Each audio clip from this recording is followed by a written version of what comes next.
Hey, out there, welcome to the show. Got a great one lined up for you today. As usual, if you'd like to support this channel, there are PayPal and Patreon links in the info box below.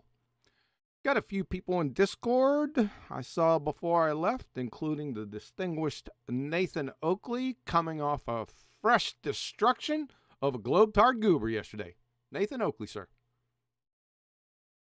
Good evening. Good to be here.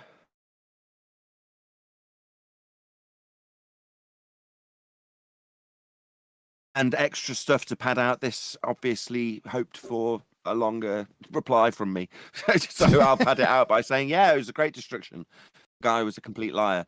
And that's where we're at in terms of this discussion at the moment for all of you listening in the live audience. We're at the point where you either accept the Earth's flat or you lie through your back teeth. That's the situation we're currently faced with. Or you don't join at all. It's very quiet at the moment in the debating scene because very few people want to come and face tongue lashing from me having to lie, which is the position they're in, as I stated a second ago. They're free to chat, Skank, though. They've been doing a lot of that. Yeah, the guy I annihilated came back and did the exact same thing in the chat. You know, just started double speaking about not needing triangles and repositioning celestial navigation to be a flat Earth claim, and it's just the method. It was absolute destruction. Hey, Nathan, if you get a chance, if you can't, that's fine too. If you could go ahead and just spam the death out of FED 1590 and the pre-show that you pulled out, the one that you pulled out this morning, it was, I think, Globe Peg Liar? Yeah, good title, eh? I'll post the link to Globe Pig Liar. There's more to it, to be honest. I've pulled out a section from the pre-show, but there was a whole chunk of it in the live show, and obviously it got discussed in the after show, and that's available to members only at the moment. So I won't spam that, but I will spam the link to the trimmed out video. And it's another one of them. Often I really enjoy editing the videos. I like doing my job. I like YouTubing, and that's part of YouTubing, and I do love it. But there are, on occasion, there's videos that I edit that stress me out, and this was one of them, which is to say that you can tell it in the video. I get infuriated by the guy because I just hate it when they lie to us. And I knew, and I detailed it 3, 4, 5, however many weeks ago it was, that we're at that crossroads, or they are at that crossroads now. Lie or accept the Earth's flat. It's flat for your argument. It's flat for our argument in this instance with elevation angles. So to get around that, you don't really have much choice other than the acceptance of how it's got to be for both sides of the argument that's flat, or lie. And I hate it. I hate the liars. It really does make my blood boil. So when you're editing it, you kind of get that feeling back. Like now you start feeling it build the rage. The bloody liar. Anyway, I'll spam that link. Yeah, I got in there a little bit late, but that's okay. I mean, you dealt the death blow. It was early and right on time. I don't know what he was thinking. Like I said, I hate the stereotype, but collectively, we've all seen this over and over and over again, that the booger-eating BallTARD proponents that are out here pontificating are mostly suffering from serious Dunning-Kruger, but that's okay. You can understand that, right? But when you outright lie, that's a whole nother kettle of corn in my book. So yeah, he's kind of third in a string of liars in the span of time between 1st Jan 2020 and now. So there's been a couple of years where you've got some of them high profile, some of them in this case less high profile, just have to lie. And one of them was Rumpus, lying about the physicality of the geometric horizon. He spent hours, days, months, in fact years, claiming was blocking the bottom of the Isle of Man, and then lied about it being something he'd claimed ever, or ever needed to be claimed about. But, those sorts of lies, again, disgust me. Child's flat earth math, lying about requirements of R. As soon as you point out they can't get a measurement for it, they lie about needing it, or in this case, Child's flat earth math. Just lied through his back teeth about ever had a requirement for it at all. Why do I ever need R? In these examples where you're using R. there we go. That, like I say, this is what we've now got to deal with. We've got to deal with pretty overt liars. And yeah, it does kind of make my blood boil, I've got to be honest. Well, there was a build-up to this over 2 weeks because he started spamming his nonsense in Betty's server. Shout out to Betty's server, by the way, Flat Earth Debate, Science versus Pseudoscience. He started, spamming his thoughts and what, his color commentaries and his thoughts about, the people on FED and their research ability. And it was going on. And I'm looking at all these comments over 2 weeks because he can only come in on Fridays is what he said. And last week I was hoping he'd get in, but something happened. I don't know what happened. But he couldn't get in, and the comments just kept going and going and going. And I'm trying to be disciplined only to make a few minor comments because I know he's a pretender clown. I could sniff him from 500 miles away, but I really couldn't get into him, right? Because I didn't want to give up anything. So I just let him talk and talk, and I was just sitting there steaming, right? I said, okay. I said, and then he didn't have the show last Friday. I go, oh my God, I got to put up with it for another week. It's not only him. He started garnering support from the rest of the knuckle dragon window licking BallTARDs in here, right? So everything he'd say, they'd be hanging on every word he said, and they were treating him like some type of, messiah, globe-tard messiah. And I'm sitting there, oh, you are going to rue the day, right? So I'm steaming back in here, and come Friday. Well, I think it was Thursday when I finally just put it together. I can't do anything, way in advance. So I think it was it Thursday evening that I sent all that stuff out? It wasn't a lot of things. It was just, his comments contradicting himself. They're pretty easy. I had some help, by the way. Shout out to Roger. Appreciate that, sir. I already told him about that. We don't need to get into it. But clearly lying, right? I mean, just black and white. You can't get around it. It's pure double-speak and lying. And that wasn't the only thing that came out of this. And I want to, if everyone's listening to this later, you must watch FED number 1590, 1590, right? It is the quintessential poster child of double-speaking BallTARD booger eaters, right? They think they're some type of intellectuals or something. And really, they're Elmer Fudd sophists that lie and double-speak at every single turn. Let me just summarize what happened. First, he was demonstrated to be a liar, right flat out in black and white. There's nothing he could do about it. The second thing he did, he's coming here playing like he's a celestial navigation sextant expert with 30 years. I don't know if you guys caught on to that. I heard him say it. He just puts that in the background to like superimpose some type of veracity on the rest of the things he's going to say. Yeah, I caught that little 30-year bullshit, right? It infuriated me even more. So he's supposed to be some kind of expert with all this experience. And then when challenged to tell us what the sextant actually does, the sextant, its main goal, why you use the tool is to measure a simple elevation angle. That's what it's used for. That's what a sextant is used for, people. He didn't know what an elevation angle was. He had no idea. He just started making stuff up on the fly. Because as soon as I think you caught on to it, and I caught on to it too. I said, you can hear me in the background say, don't define it. Citation, please.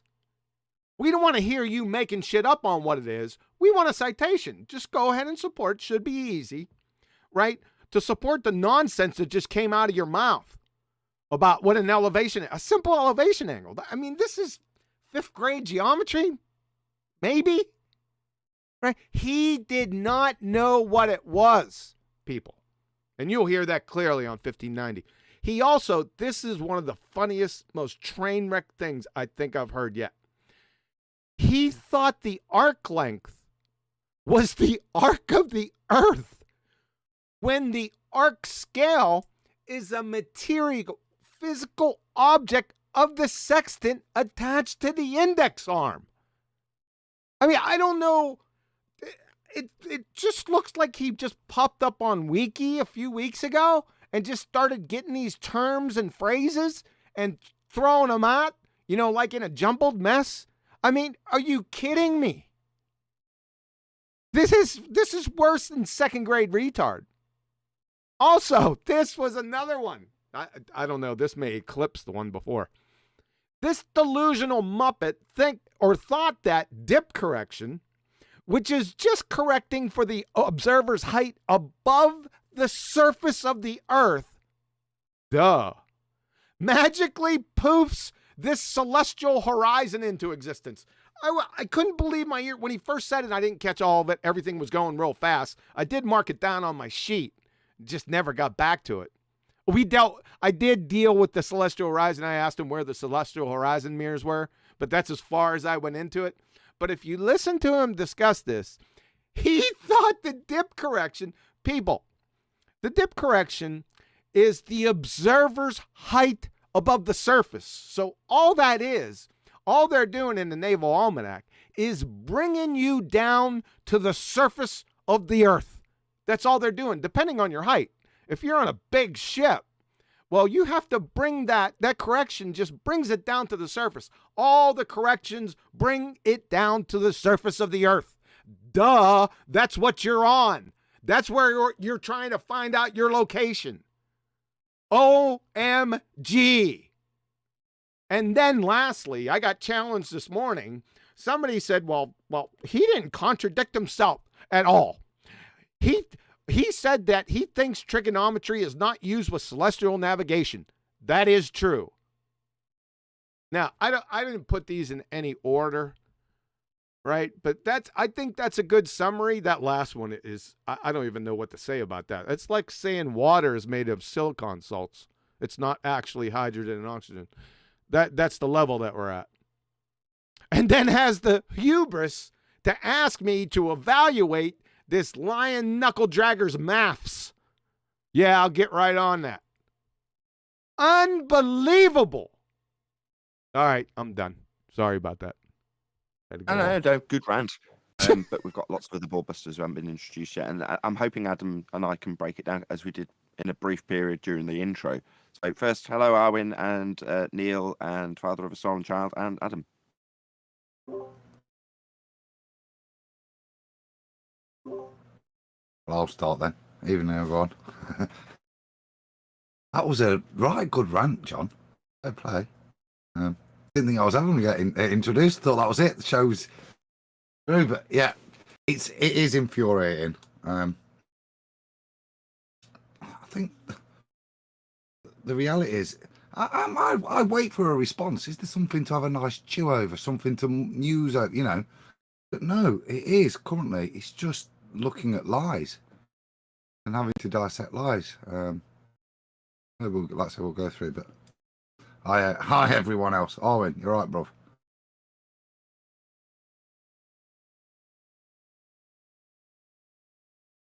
Don't hear from Arwin. I'll carry on the conversation.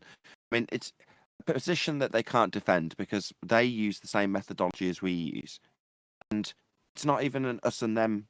We use it, they use it. It's just celestial navigation and how it's done. This particular dude wanted to reposition it like it's our method. And the way you do your method when you interpret celestial navigation is thus. So that is just the method. 90 degrees beneath the star, that's what's done. He wants to argue against 90. Now, whatever, 6 months ago, he jested about their response being, shh, don't mention 90 degrees. Why? Well, because that 90 degrees, that right angle to your position beneath the star that could be 1,000, 2,000, 3,000 miles away from your location, means there's a flat line between you and the star. There to be 90 degrees, plumb line from the star down to the ground, meeting that line. That's what the 90 is that we're all talking about. That's how celestial navigation is done. Not flat Earth celestial navigation, just that's how it's done. They want to reposition that which is done to a flat Earth claim so they can take apart how it isn't done and doesn't need 90. No, it does need 90. That is how it's done. It's not a flat Earth claim. These are in all books that describe the globiness of it with diagrams that don't match the actual description of acquiring 90 because you can't off a curved surface. What have they got to do? Lie. You don't need 90. There is no triangle in triangulation. That's the farcical depths that they've had to sink to currently. And defend it vehemently, the bit that makes my blood boil. You go, here you go. Is you describing celestial navigation with triangulation and right-angled triangles below the star and its GP? Is you describing it in your words? No, I don't remember writing that because that ruins my argument and proves the Earth flat. So I don't want to accept that I've written that, was his response. Like, you have written it, this is what you've said, not because it's outrageous or our claim. That's just you describing celestial navigation accurately. The moment that proves the Earth's flat, you want to deny any of those processes and make them all flat Earth claims. Wrong. And you're going to need to lie to do it. That's what he's decided. The tactic he had in order to achieve all this was, again, a repositioning of a celestial navigation claim into a flat Earth claim that has a triangle that requires the height. Oh, no. Celestial navigation takes the angle measurement and transposes that onto the ground as a distance. That's how it's done. Now, have I developed that method? Nope. Is it how it's used? Yep. Does it require the height of the star? No. Is it relevant to a flat Earth versus globe Earth claim? No, because it's done the same by both people. What difference does it make? You happen to have it out at an infinite distance on a globe. We happen to not make a claim about the height at all. The process is the same regardless. But if you can reposition that as he was into when you do it, you've got a triangle, so you should have the height. Could we? I've never done this. I've never held a sextant. I don't require this process. I'm just detailing what they do when they perform it. They being anybody holding a sextant looking to find their position. The stars. It's not me. I've never done that. Why is it suddenly my claim? And it's described quite accurately in the books as a 90-degree, that's a flat Earth, between you and the star. Well, that's not me describing that. It's just a fact and a proof of a flat Earth. Suddenly I've got to be attacked like, well, you're doing it wrong. I'm not doing it at all. Celestial navigation is what it is. It doesn't require the height for you or me or anybody doing it of the star. What it does require is that you've got a flat baseline between you and the GP because you're measuring an angle to it. You're getting a 2-for-1 out of the angle measurement when you transpose that onto the ground in a distance, if you're a globe believer or not. If you recognize the flat Earth that you require to get the angle or not, makes no odds in terms of the height, but that's what he thinks he's got as an angle. If I can position celestial navigation and how it's actually done as a mere flat Earth claim that doesn't know the height of the star, I'll somehow win a point for the globe, ignoring all points that I in this context. He requires a flat Earth to make any of these angle measurements ever. I'm done. Adam, I was directing that to you to join in because we're discussing the pre-show. I thought it's rant evening. I thought I'd let him go. I'm not even going to back anything. There's loads of good points. I mean, but for me, the one that is interesting that what they're attacking, and I've not heard it, but what they're having a go at is there's not the straw manning as if we can't define the opposite length. Which is something we disclaimed from the beginning. It's not relevant. It's not actually in there. It's not how celestial navigation works. As you say, in either model. What I find interesting again is they do the same thing. They attack their own weak point again and turn it on us. So in celestial, as you say, it's not relevant. It's not required because the co-angle allows you to calculate the adjacent length. Okay, therefore negating the need to have any knowledge of the opposite height. That's the bonus. But I say again, they're attacking it like it's a weakness in our model. It's exactly the same in both models. We say it's a function of perspective. Therefore, there isn't a height. Yeah, because the angle change is to do with distance, not height. Height's the same all the time. That's not how celestial navigation works. And that's why we measure the angle. But in their world, it is, they have to define it, and they define it with a theoretical nonsense called infinity. So to me, that's why they're casting that again, because that again is their wake point. And the only way for them to resolve this mathematically on a ball is to put their stars at infinity. What do? The attackers, and say, well, what's the exact height on a flat Earth? Who cares? Irrelevant if you understand celestial navigation. Yeah, it's a red herring fallacy. Textbook. Has nothing to do with the argument. Right? Another thing, sorry to interrupt you. I got the Protothad. That was this numpty's name. I got him on screen right now with, I think this was Exhibit 2. Anyway, I want you to look at the second one, underneath here. We're not going to go through everything. I just wanted to point out, I was going to get to this first statement at some point, but everybody just wanted to feast on sextant, right? And celestial navigation. Anyone catch this first statement? We all agree the Earth is flat. So he's a flat earther. You missed that.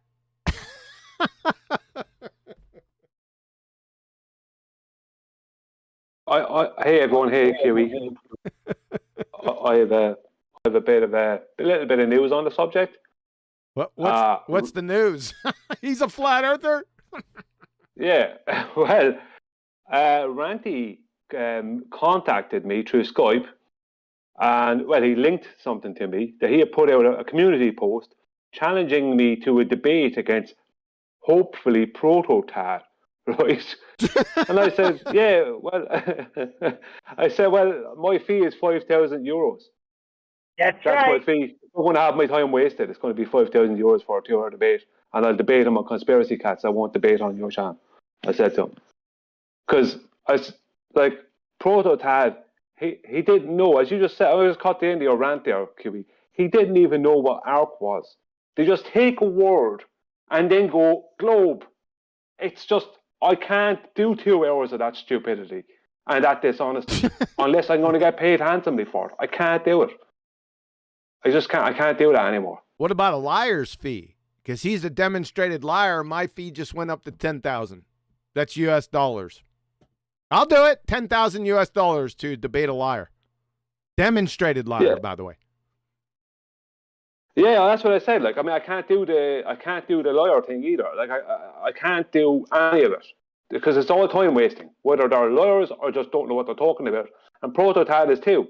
He is both. He doesn't know what he's talking about, and he's also willing to lie. You got it. Why would I want 2 hours of my life wasted on that? Yep. So did anyone else catch that in the comment? Nathan, you still out there?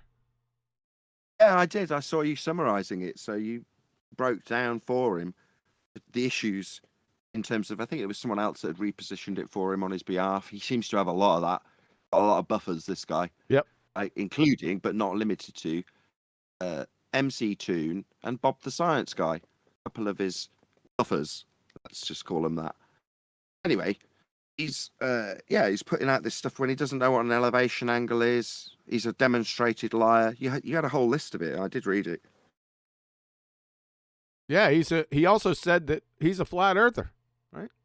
The other thing was the same thing, because I told him or asked him if he was afflicted with Bob the pseudoscience fallacy fuckwit guy disease of stating spherical trig or flat earth trig. He meant to say planar trig, but you get the message. And then in the next breath say there's no triangles. Well, how can that be when trigonometry is the study of triangles? So why are we using trigonometry without any triangles is the question, right? So he did the same thing here, this numpty dipshit. We don't actually use a triangle or do triangulation, and then beneath it said that it's all just basic trigonometry, that we can call these flat earthers out. See, he says it is basic trigonometry, which seems to be a blind spot for them. For them, meaning us. So they're the trigonometry gods, in other words, but there are no triangles. I don't know what you say to that. No, You tell me. The nice thing of 10th over the past 6 months, only referencing all the military, Air Force, Naval, all the old navigational almanacs, only referencing that. He's not been making his own flat earth diagrams up about how you navigate it. All of this stuff has been based on that, and all of them seem to be using the words triangles, triangulation, and again, it's interesting now that the routine of attack is, as you've said, we don't actually use a triangle or do triangulation. Interesting that then, isn't it? The problem is that this method uses, as QE just pointed out, planar trig. That's what it uses. That's a fact. So, when they realise that that trig proves Earth's flat, they then turn that into flat Earth trig. In some fractured way, they mentally split up the actual method from being what it is, that's trig on a flat plane, to flat Earth trig. So that's the flat Earth bit. Yeah? And in their mind, they say, no, we don't need that essential part of celestial navigation because that's the flat Earth bit. So therefore, we've fractured into anti-flat Earthism. They're no longer realizing that when they attack us, they're attacking both their and our claim simultaneously because they're not separate. It's just how it's done. That's how celestial navigation's done with planar trig. Not flat Earth trig that you can suddenly attack. That's where they're getting confused. The confusion being that that is actually how it's done. So when they're describing it, that's how they'll describe it. Whenever it has us highlight that you've just proved a flat Earth with that angle and that trig, we go, we don't need trig. That flat Earth bit, we don't need it. It must be very disturbing for them. That sort of problem where you actually require Earth to be flat to do this. Not a flat Earth trig. It's what's done. You'll do it, we'll do it, everyone will do it. It's flat Earth. That's what it is. Just the way it is, you have to like it. This will lead to them having mental breakdowns. I've predicted it a couple of times and now I'm not even bashful about saying it. You guys out in the audience, you seem to want to juxtapose the trig that's used in celestial navigation with flat earther trig. You can have a mental breakdown. That's where you're going. I'm telling you now. It's the year of the globe liar. I've lost all empathy for him, and I now relish in their pain. After the nonsense I dealt with today, after Ranty's nonsense, I won't even go into it. I now relish in their pain. I want them in pain. I'm going to enjoy everything I do that causes them pain from here on in. Ranty.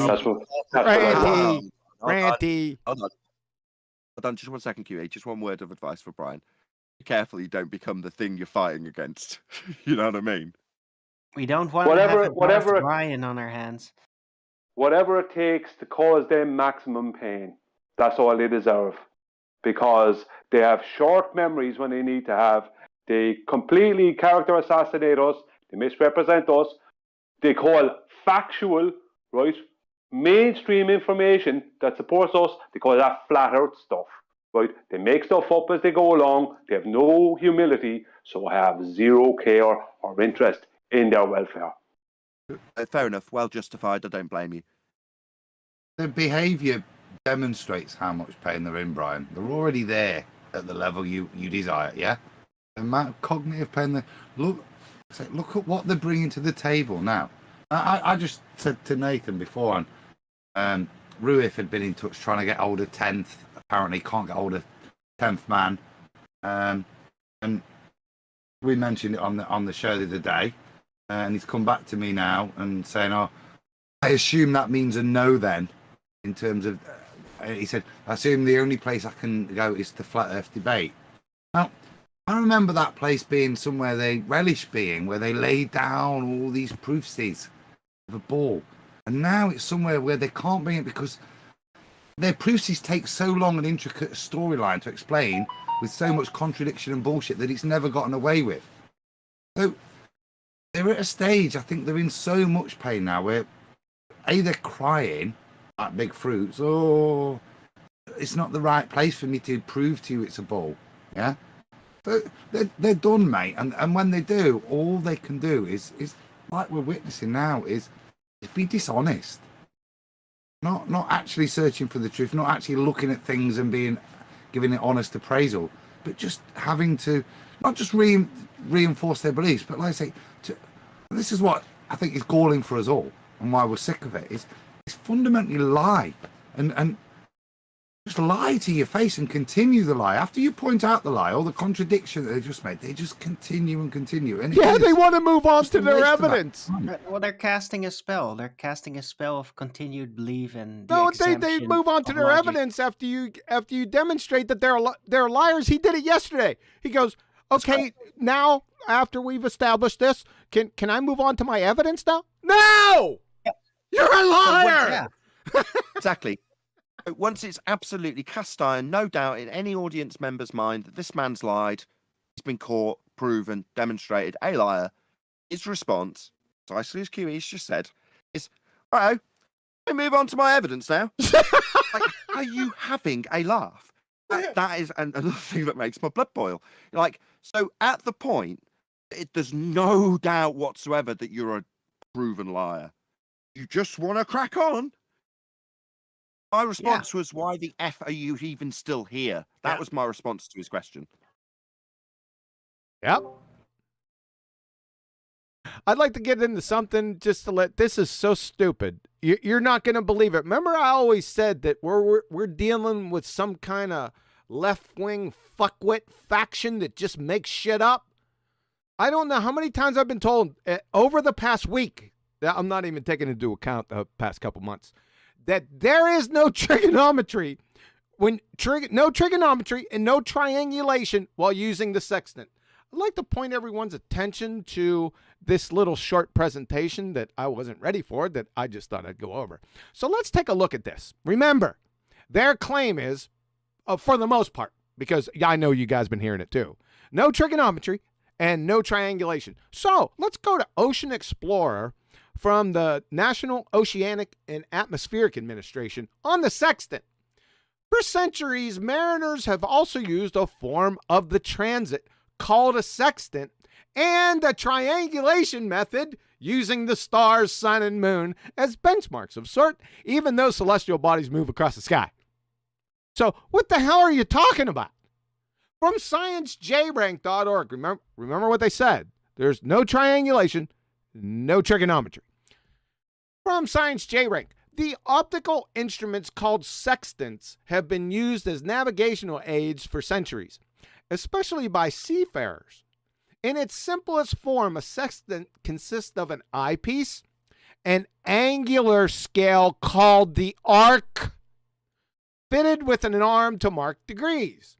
By manipulating the parts, a user can measure the angular distance between two celestial bodies, usually Earth and either the sun or the moon. The observer can thereby calculate his or her position of latitude by using what?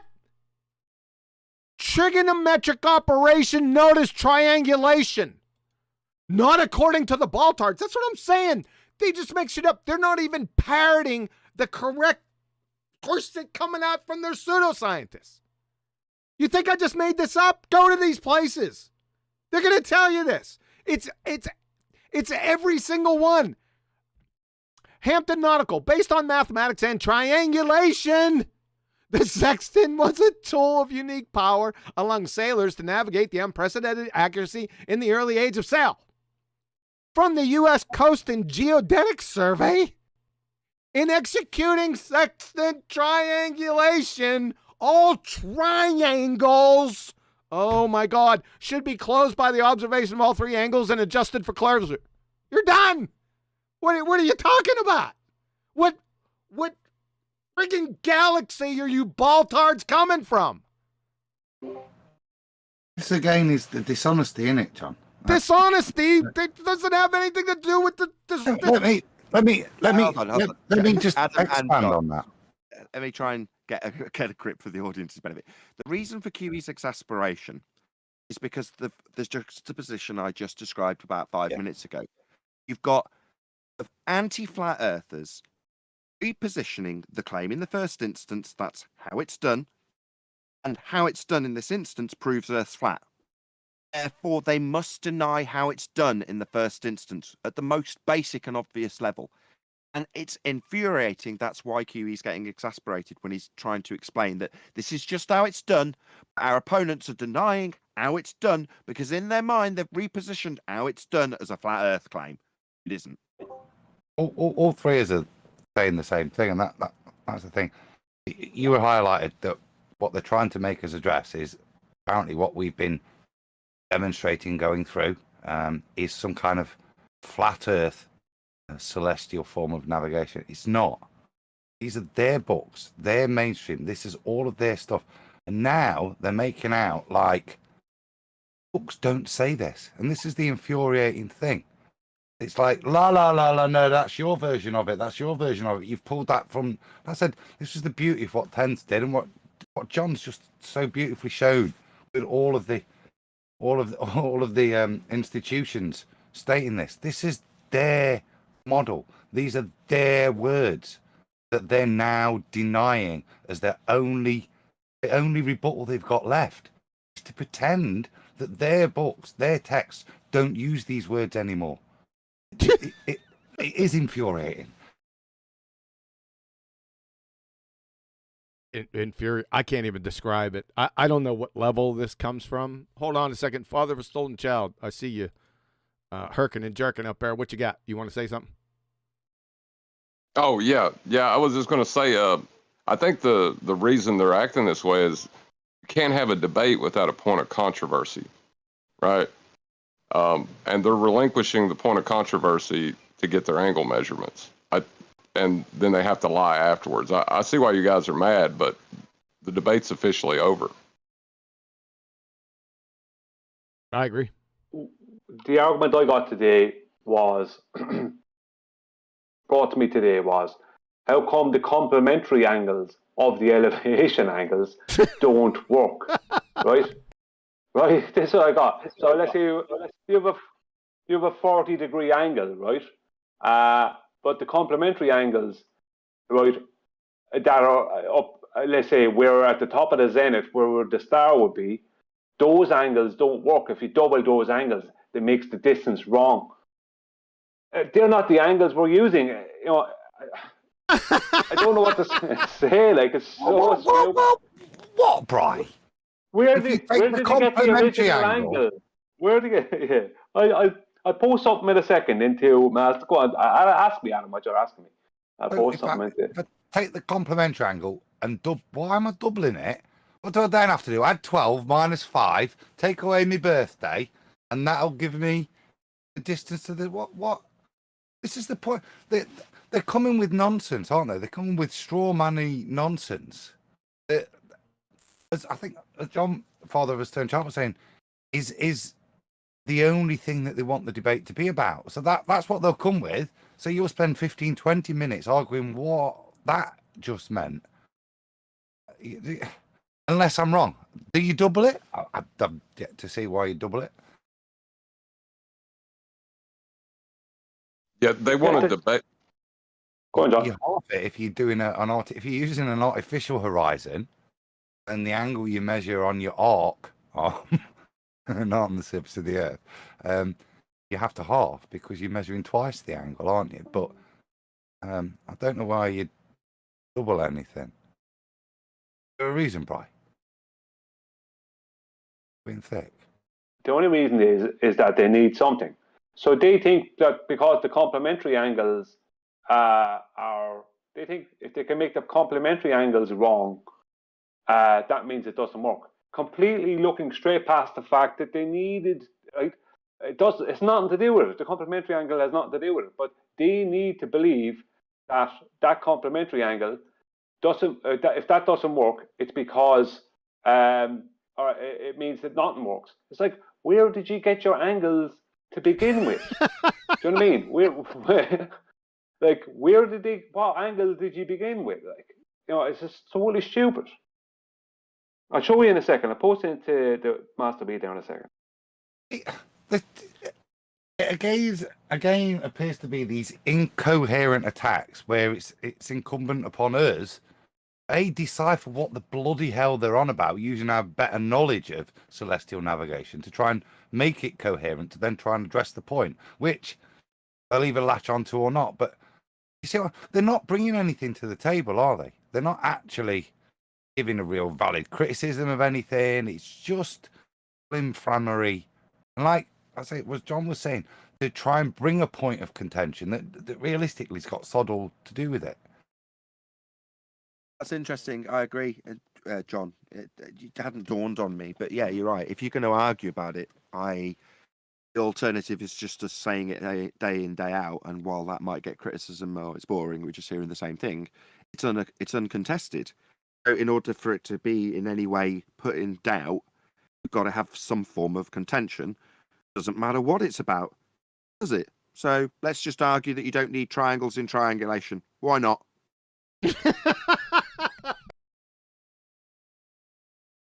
Yeah, at this point, it's just you're arguing with delusion to continue. You know, on their side it's just delusional. They're agreeing to the point and then wanting to argue the point. That doesn't make sense. You summarised it up on one of the debates when you said, essentially, to enter into the discussion, they have to concede their entire worldview and paradigm to enter into the discussion about the sextant. Lieu has phrased it, they can't even look at a sextant. Why? Well, it's a flat Earth measuring device when you talk about its measurement of angles, which is all it does. So therefore, when they talk about measuring an angle, immediately they're measuring a flat Earth. Start asking about angles. And that's essentially, those words resonated so much with me. Each time they come in and start asking us questions, it's all I can hear is your voice saying, already conceded a flat Earth, they're asking you about an angle. So, yeah, they've conceded their argument before they even start the discussion. Well, They can't know let it, that mate. be the case. Sorry, Adam, go ahead. They know it, don't they? You know, whenever you say that bit, my mind keeps going back to conspiracy cats. You know, with the Blackpool Swan. I'll give you the angle. I'll give you the angle. No, Yeah, I bet you bloody will. No, that's not what he said. I will give you the flat Earth. Yeah, you get me, but it's to get that angle. That's why he's giving it you. Yeah. So we can attain the angle. Don't give them enough credit. To construct these lies, they've got to know the truth. You know. I posted that thing in Master B, that thing that was presented to me. If you want to see it, how nonsense it is. You want me to go chase that down in Skype and then post it? Well, if you do or if you don't, you were mentioning this earlier. I think it was you, Brian, saying Ranty got in touch. Well, Ranty was part of that whole debacle in terms of what Adam just discussed. Conspiracy cats having to give us a flat Earth because you can't not have a flat Earth. It must be flat. The elevation angle requires it. That's the essence of the argument. And okay, I'm sorry. I'll catch you. Finish up. Sorry about that. That's all right. You can interrupt me to apologise to me for interrupting. That Yeah. sense. Were you done? I'm sorry. I got fired up there for a second. It's okay. I had done. I'm just saying Ranty was part of that whole debacle that we're talking about when conspiracy cats, quote, had to give us a flat Earth. Ranty. He couldn't tie his shoes without a fleet of slobber nurses. He's that stupid. Fucking clown. Oh, but anyway, another good one was, I think he Jedi mind tricked everyone else. Number one, he said flat Earth, but number two, they didn't get an elevation angle. They calculated, which is non sequitur, an elevation angle. You don't calculate elevation angles, numpties. Elevation angle. That should be the giveaway, right? This is, and it must be a measurement. Go look at what an elevation angle is. And every single time you'll see measure. Follow? I bet you guys. But that was what I followed and focused on when you first described it. I don't want to say the problem because that makes it sound derogatory, which it isn't. It's a perfectly valid point. And the bit that I lost and didn't do was when you said, go look up what an elevation angle is. Well, however many months ago this was, Blackpool Swan. I didn't. I did focus on the very specific part of your instruction then, which is to say, what is an elevation angle? Well, it's a measurement, right? You're going to need a tool like a sextant, right? How big is the Blackpool Tower from this position? Well, then you'll need an angular measuring device there and then to measure it. You're not going to count pixels on a photo. And that was the bit that I focused on. But the bit that I should have focused on back then, because it was slapping me around the face like a wet fish, was he needed a flat earth. He disclaimed it. Jedi mind trick. Yeah, absolutely. Yeah.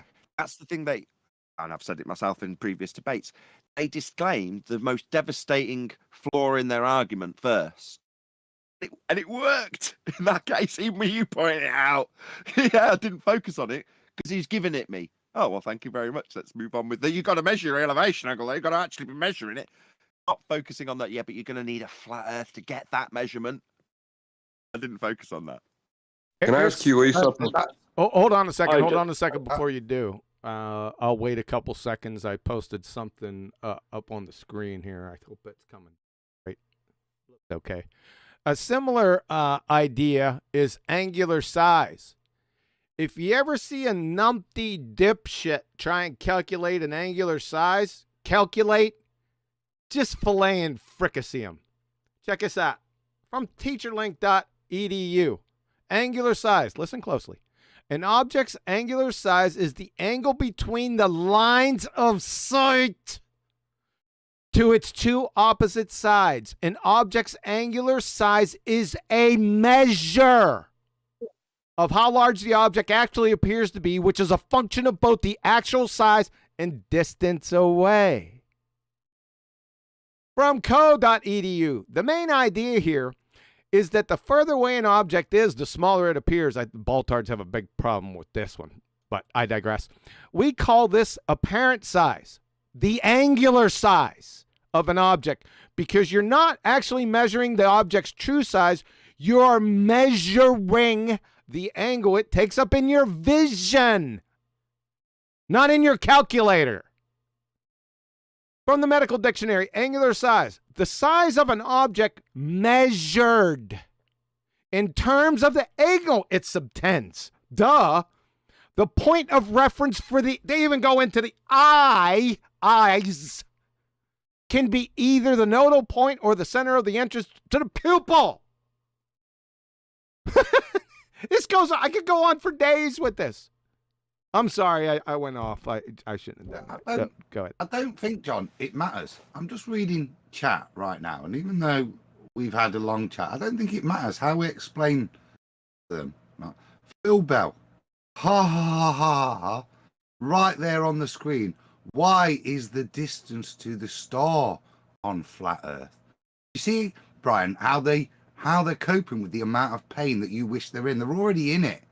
All they can do is come into chat, and even though we've addressed it, explained celestial navigation to it, that there isn't a y distance from the GP to the star in either model at 8:50 and 50 minutes into the show after all we've said. One of their big gurus, one of their big cognitive deniers, that's all he's got. Who, Phil? He bought in the chat. Yeah, I filleted him fricasseed. He's filleted him fricasseed. Don't even pay any attention to him. Doofus. He exemplifies the point. Pointing out this juxtaposition where they rearrange the actual method of flat Earth into celestial navigation. They say it's your method, and look how you haven't got the height of the star on your method. Like, no, it's just celestial navigation. If you described it with a sphere Earth, you'd have your distance infinite. This conceptual distance that doesn't exist in reality, physically or otherwise, and certainly hasn't got a fixed point or number you can ascribe to it. That's if you've got a sphere that will be corrected flat, the center of it, on a plane, with an arc that isn't the arc of the tool anymore, it's the arc of the curve of the Earth above you when you're measuring it from the center. Right, that's what they'll do.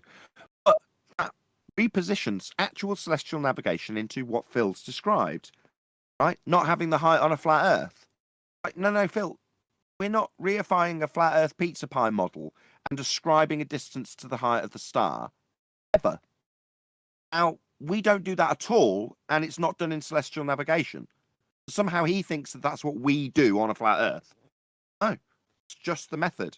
not going to be repositioned like it's our claim. And this is Phil watches my show. It's detailed by 10th Man Daily. I know Phil listens to this stuff. And 10th Man goes to the handbooks and says, this is a globe Earth reference. These aren't flat Earth celestial navigation books, just celestial navigation books. But Phil's eases pain. Repositioned it like it's a flat Earth claim that doesn't work because we haven't got the height of the star from it. What do you mean we haven't got the height of it? We're pointing out how celestial navigation works. Not on a flat Earth or how a flat earther would do it. That you can attack that. You want to attack how celestial navigation works because it hasn't got a height. So what? It works the exact same way. Doesn't make any difference on your reified flat Earth globe model that you haven't got heights on either. Doesn't change how the method works. This is a complete non sequitur. But eases his pain because suddenly we've got a flat Earth celestial navigation rather than just celestial navigation. Yeah, the height of the star makes absolutely no difference whatsoever to the process. No difference. No, we never need. No mariner needs to know the height of Polaris or the height of any other star to use celestial navigation. Brian, it just demonstrates that they don't understand how celestial navigation, trigonometry, navigator's minutes all work together to resolve this problem within celestial navigation, nothing to do with flat Earth. It's like they don't understand what they're claiming that we don't understand, because the points of attack only appear to demonstrate that they genuinely don't understand how this thing actually works within the celestial navigation model. Yeah, sorry, 1 second, John, very quickly. I posted that diagram into main chat in Discord, and that'll show you they don't even know what elevation angles are. Sorry, John. I was going to say, but they do understand that you can't have an angle with the curved adjacent, and they try every which way to make that not the argument. But it all comes down to that. So they'd rather talk about the stars. They'd rather talk about no triangles existing and not just crazy things. But when it comes down to it, we're measuring angles from the surface of Earth. It can't be curved, or we're not measuring angles. Correct. Summary. I was going to ask QE when Black Swan come out, because this argument kind of dovetailed from that, or it started from that. Did you ever think you would hear people who say it's a globe come in and talk about how flat the Earth was? I didn't know what to expect. I knew I set an ambush, so I was just sitting back waiting. You don't know the depths of stupidity. All I knew that there was an ambush set, and the ambush, I'll give it up now. It's been 2 years. I still don't think they figured this out yet. The ambush was refraction. Your response to the Black Swan, if you say refraction, it's your death knell. I don't know. Have they gotten that yet? Or they didn't get that memo yet? No. Could I try explaining it? The claim in the first instance is a geometric claim. It's a claim of a measurement of Earth. Geometric. That's their claim. Well, can I explain it in Glober logic that maybe they'll get it? Why? That's a contradiction in terms. That's military intelligence, man. Glober logic. Glober logic. Go ahead, John. Well, they want to talk about extrinsic and intrinsic lines. Well, the measurement of Earth was supposed to have been an extrinsic line to an intrinsic tangent point. When you refract that, you're saying you have an intrinsic line to an intrinsic point, which you're just saying that your line of sight is now curved, so you can't use a sextant on a globe Earth ever. You'll never get an angle. Yeah, that might be a little bit too complicated for the average Joe there, John. He's summarizing how it goes. He's summarizing that the process goes from, we don't need a flat, straight baseline or triangles. Yeah, you do. Here's a reference. Okay, we do. But we've got one by drawing a straight, flat line to an Earth curve edge horizon. We'll call it a geometric tangent point, forgetting that they've refracted everything they see always with refraction in response to the black swan. John summarizing the process from "we obviously never see a straight line ever, what are you idiots?" response to the black swan, to "yeah, but you absolutely require a straight line now, don't you? You haven't got one anymore." Brian, Yeah. do you want me to post the diagram from an exposed liar and a numpty dipshit on like 25 different counts? Do you want me to do that? No, you don't have to. I wasn't even sure if that was from him. That's just the one that Ranty wanted me to debate someone. Yeah, I don't mind if you Oh, don't. well, it's good. No, it's good to show it because it shows. You were saying earlier that this dipshit has permeated his way through the entire flat Earth or anti-flat Earth community.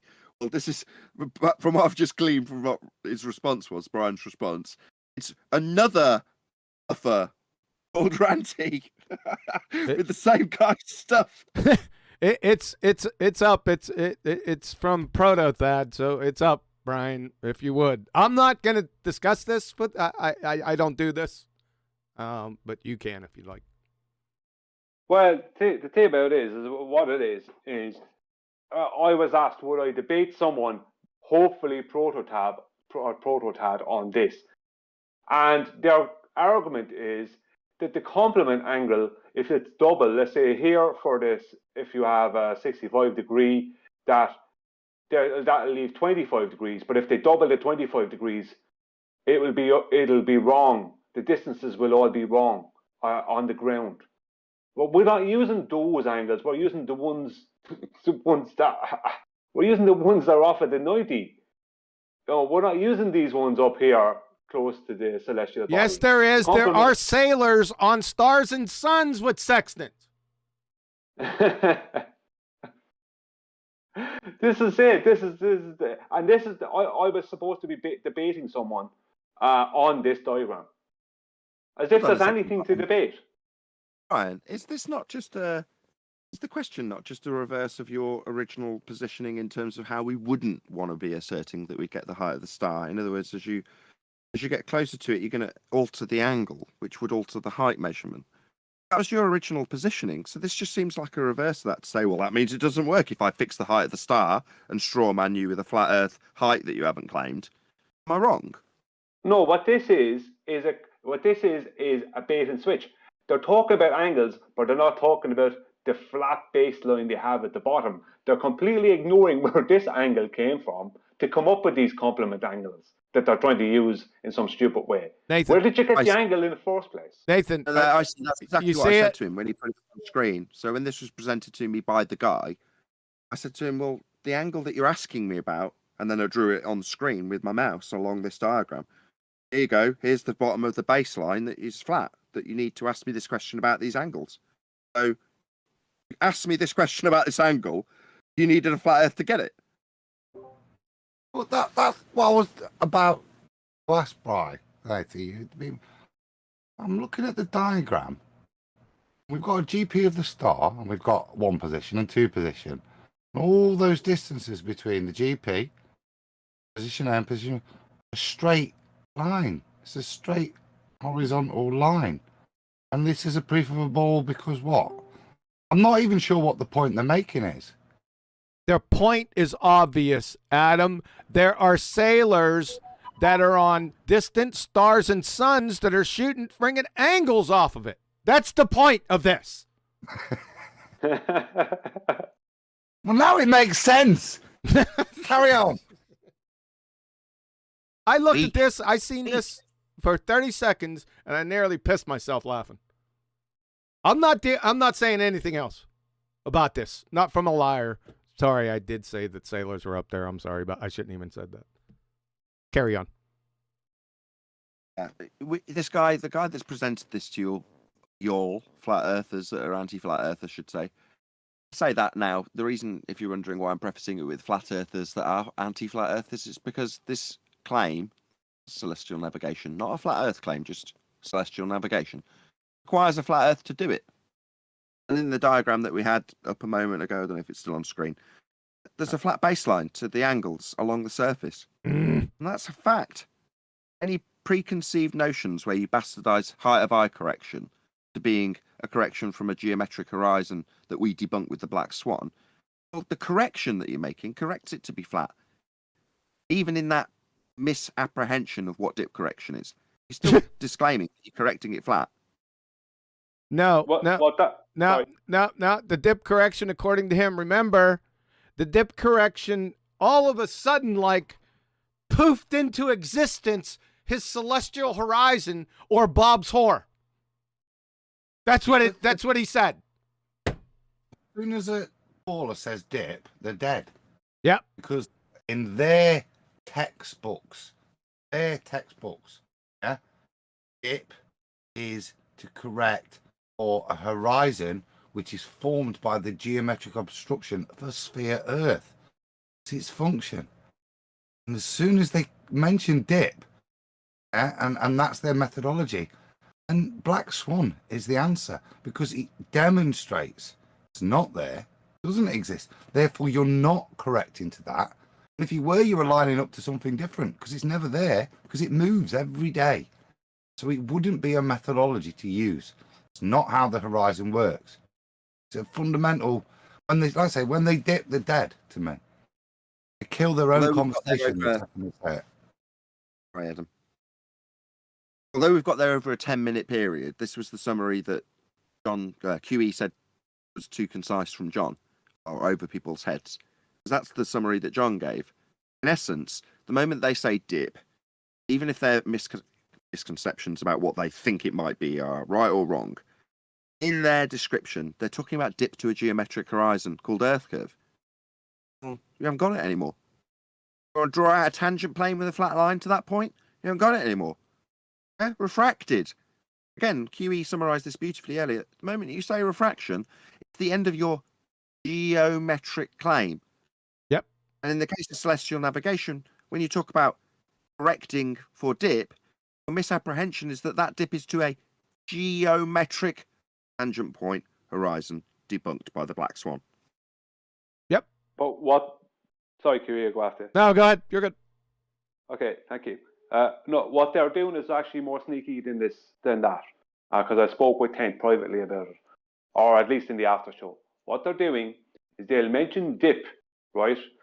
And that is just a dip, the angle that is dipping to the horizon from the eye of the observer. But then they move on to some other complete another horse manure, right? And completely avoid height of eye correction. Yeah, exactly. You got it. Exactly. Say that again, Brian. They completely avoid, after they've done dip, they completely avoid the height of eye correction. That's what it is. That's what the dip correction is, you dipshits. Because you're standing, I said this earlier, the dip correction, if you're on a boat, depending on how high the boat is, I mean, if you're on one of those big naval vessels, what are they, 100 feet high? 60, 70, 80 feet high? Right? Easily, right? All they're doing, if you go to the Naval Almanac, the dip correction is the observer's height. All you're doing is bringing that straight line down to guess what? The surface, because they're using the observer's height.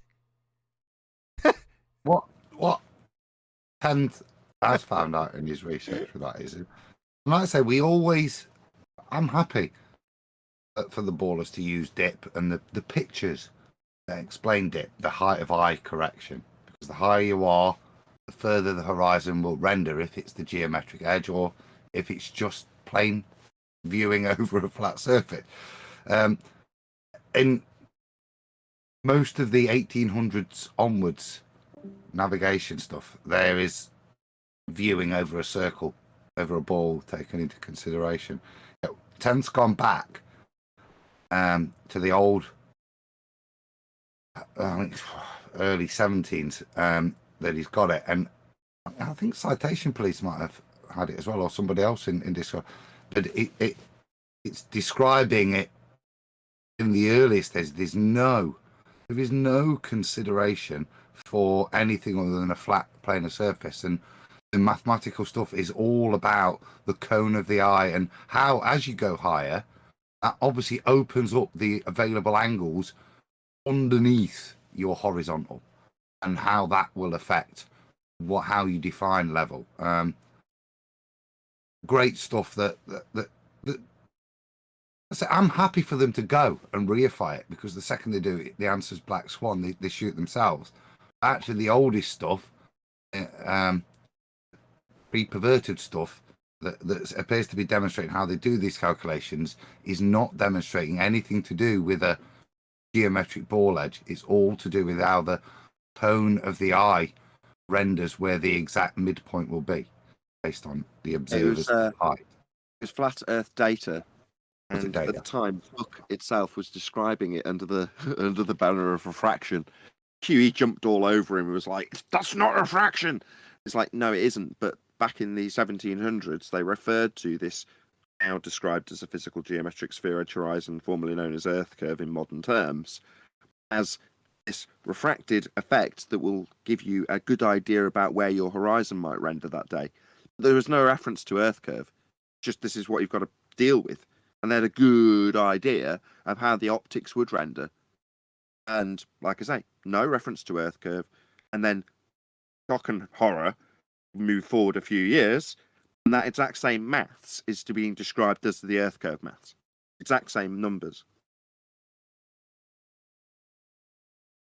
Which is funny enough, because I'm going to be using the arc of my protractor to create the surface of my kitchen on the globe kitchen model that I've created.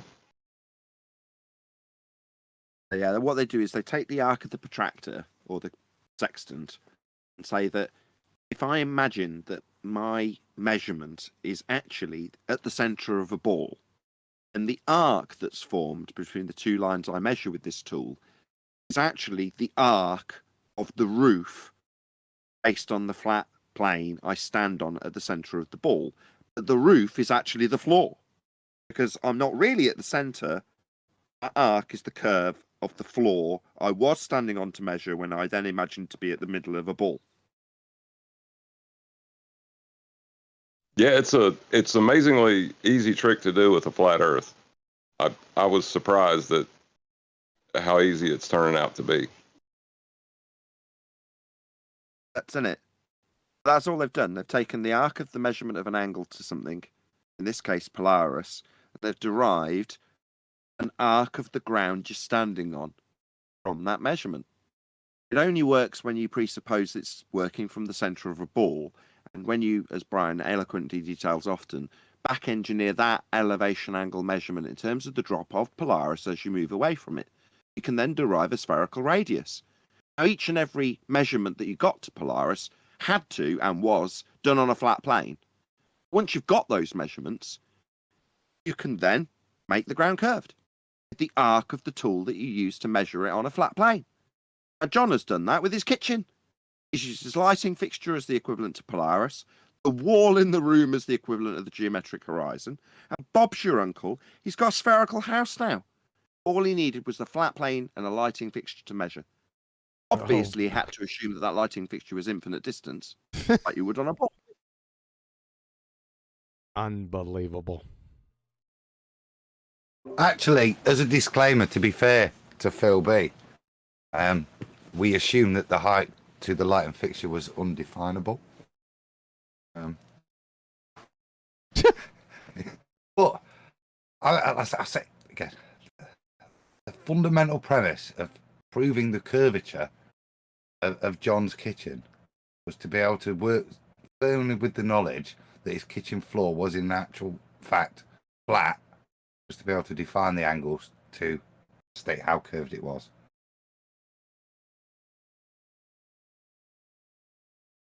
Right.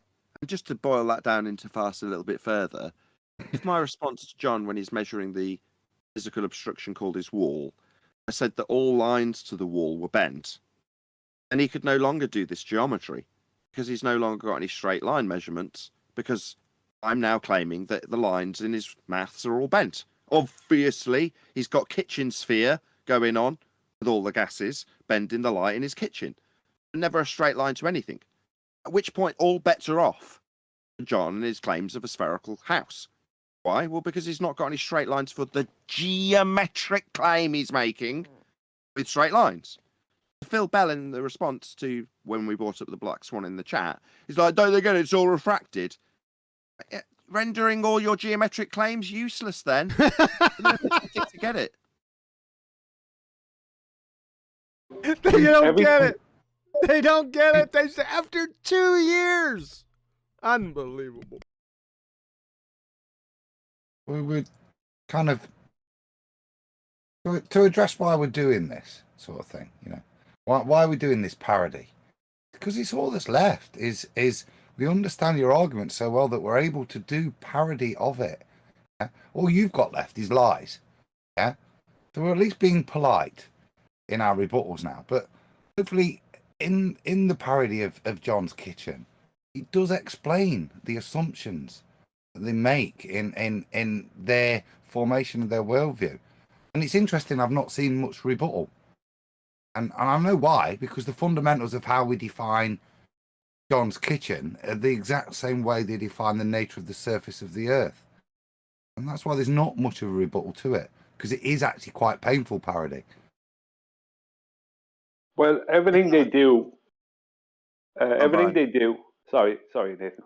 Everything they do involves two things: either a chord through their sphere, or a tangent plane on the top of their sphere, or on some part of the surface of their sphere. So either way, they need a straight, flat line to do any of this at all. And every one of those elevation angles that were taken to Polaris, every one of those, the baseline of each one of those, from the observer to the GP is a horizontal line, and that is the horizontal distance to the GP of Polaris. So to do what they needed to do, which was put it into the center of a sphere, they had to get all that information first off a flat plane. You know, they can't. This is something they can never get away from. No one got anything from the center of anywhere. There's no one went underground with a sextant. You know? Go on, Nathan, sorry. It follows on nicely from what you've just said, because I was going to again refer to Phil Bell. Based on what Brian's talking about, you're taking angle measurements to Polaris off a flat plane, notwithstanding that flat plane that you need to measure the angle. Well, the moment you start saying everything's refracted, which is their response to the black swan, none of what has just been described is capable anymore, globe or otherwise, if you're saying there's no straight lines to anything. So Brian's saying they'll always slice the top off the sphere, that's a chord line, or teeter-totter a straight line on top of a single point of the sphere that they've presupposed. In both instances, you've got a straight flat line. Again, notwithstanding the fact that that straight flat line is the flat earth you need to measure the angle. That's the main point of the argument I might add. You haven't got one. Black swan. Again, if anything, concisely summarised by John right at the beginning of all of this. The moment they start to require straight flat lines, and they've declared, as Phil did the moment we mentioned the black swan, it's all refracted, didn't you know? Didn't you know we've rebutted this with refraction? So no straight lines then. Ergo, all claims of a sphere Earth, that would be geometric claims. A bunk. Immediately. I believe I'm having to lay this out 2 years after the black swan came out. But by saying refraction, your geometric claim is void. That's what they continue to do to this day. But even when we describe the flat plane that's going to be needed to do, as Brian's discussed, measure the elevation angle to Polaris in this instance. And when we detail that and they go, yeah, well, we've got a tangent plane. That's a flat line to a point that's redundant underneath it. Bunked by the black swan, and you're telling us refracted, therefore no straight lines that you're claiming with your tangent. Paradoxically, going round and round in circles with them is what you end up doing. As they say, yeah, refracted. You respond to the black swan. No, straight with a tangent line to an imaginary point you debunked. No, refracted because it's not in the position you say and showing the black swan imagery. But straight when we need to do this refractionless geometry on a flat surface. Yeah. Yeah. Who asked you, John? Yeah. Just one more thing. Good. Just one more thing. Somebody asked you, did you ever realise it would get to the point where they're begging us for a flat Earth? Because they were. We had one guy in literally begging me to allow him to have some flat surfaces on a sphere. Mm-hmm. You're like, one of the fundamental principles of a sphere is there's no flat surfaces, where people arguing bendizontal, that straight lines are actually curved. Yet when it comes to the necessity to measure an angle, you'll beg me for a flat plane anywhere on the surface of a sphere. Some of it's got to be flat, right? Because they need it to be. Sorry, that was it. Yeah, I was just gonna touch on everyone's probably noticed this from the beginning. There's a lot of subtopics with the flat Earth, obviously, and you just touched on. Some are directly connected, others are not so connected. However, what happens is they'll use one technique in one argument, but they'll forget the contingent necessary facts that support that one argument, and then they'll go to the next argument, and then they'll destroy the tenets of what they just claimed with the first argument. That's what you just did. They're just disjointed. They think they live in some type of vacuum or something where each point has walls or something. No, there's all kind of connections that have to stay consistent. You crayon munching knuckle draggers.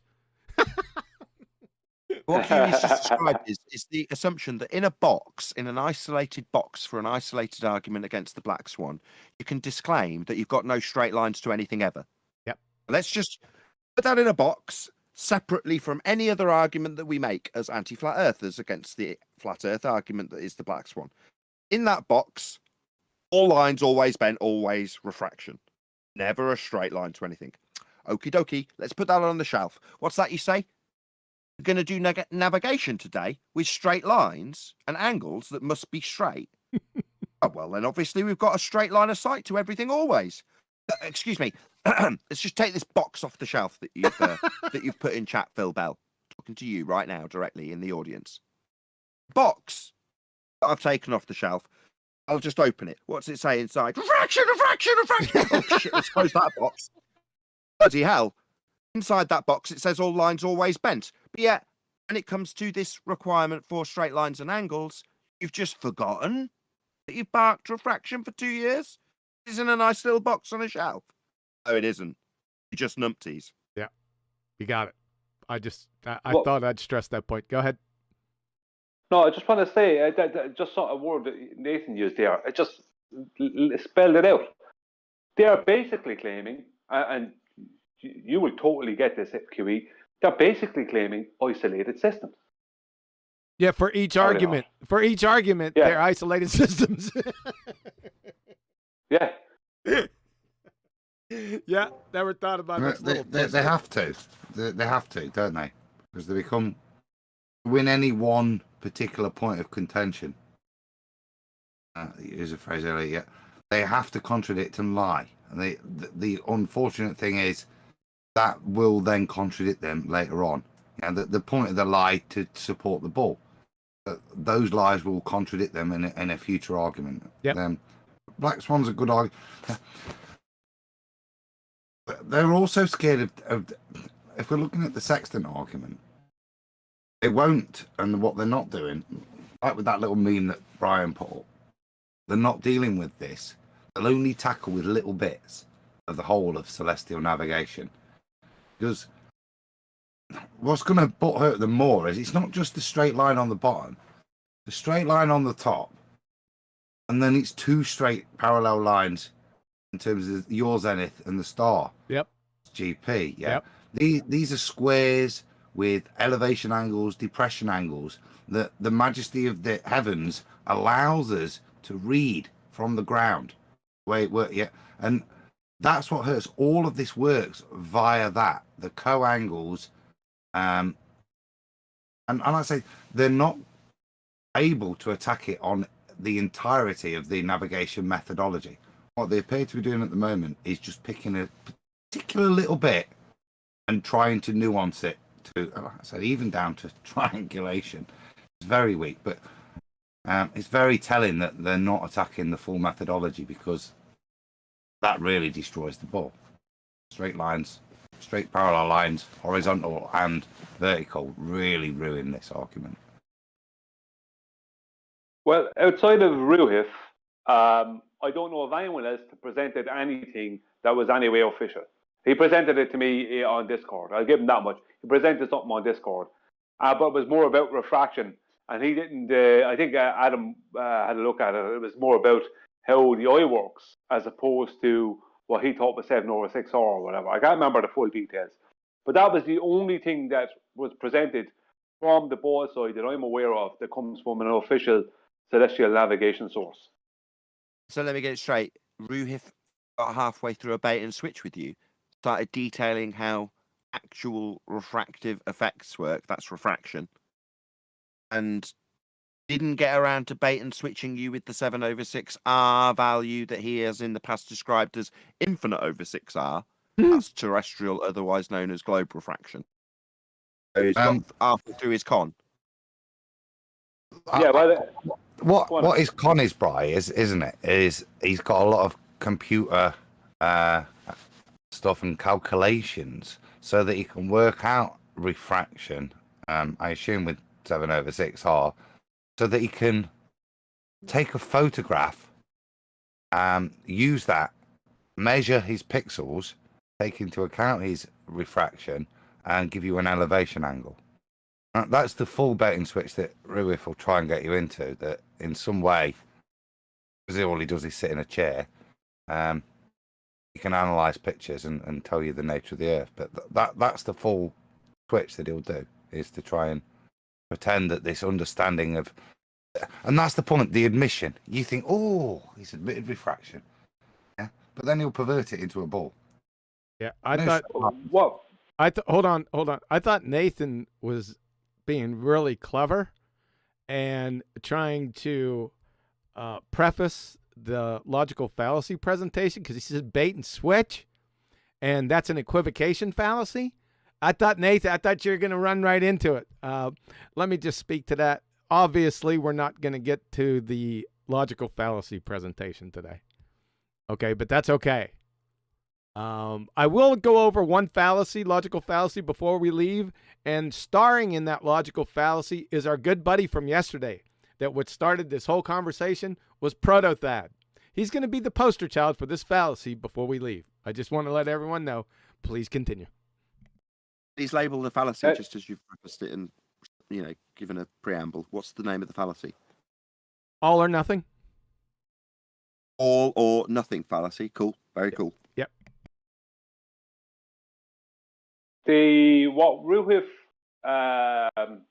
sent to me, just to clear it up, was something to do with refraction and the dip correction. And what he didn't understand is he was adding in, when they do their dip to their geometric horizon. Well, what he didn't understand is, this is what I said earlier. They speak about dip correction, but then they leave it at that and won't add in the second part of dip correction, which is height or void correction. So what he was talking about was how the dip correction then to the geometric horizon then involves 7/6R. So he was like, it's a globe. And I said, no. I said this to him today. No, that is only a correction corrected flat and horizontal underneath the water, underneath the boat, or along the surface of the water underneath the boat.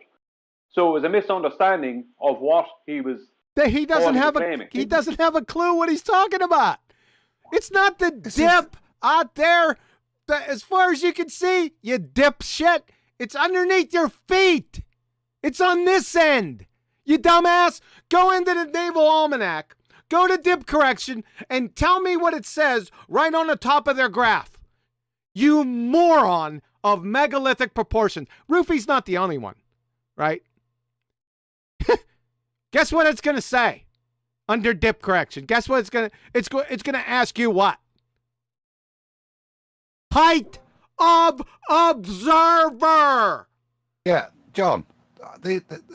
I've had this spreadsheet sent to me by Rufy, and this is the game. It's Black Swan is the answer, because what he plots against Bowditch's table is equivalent to the Black Swan formula. Yeah, 1.225 times the observer height. Yeah, that's what he shows in the table, and that's what he correlates and shows the correlation.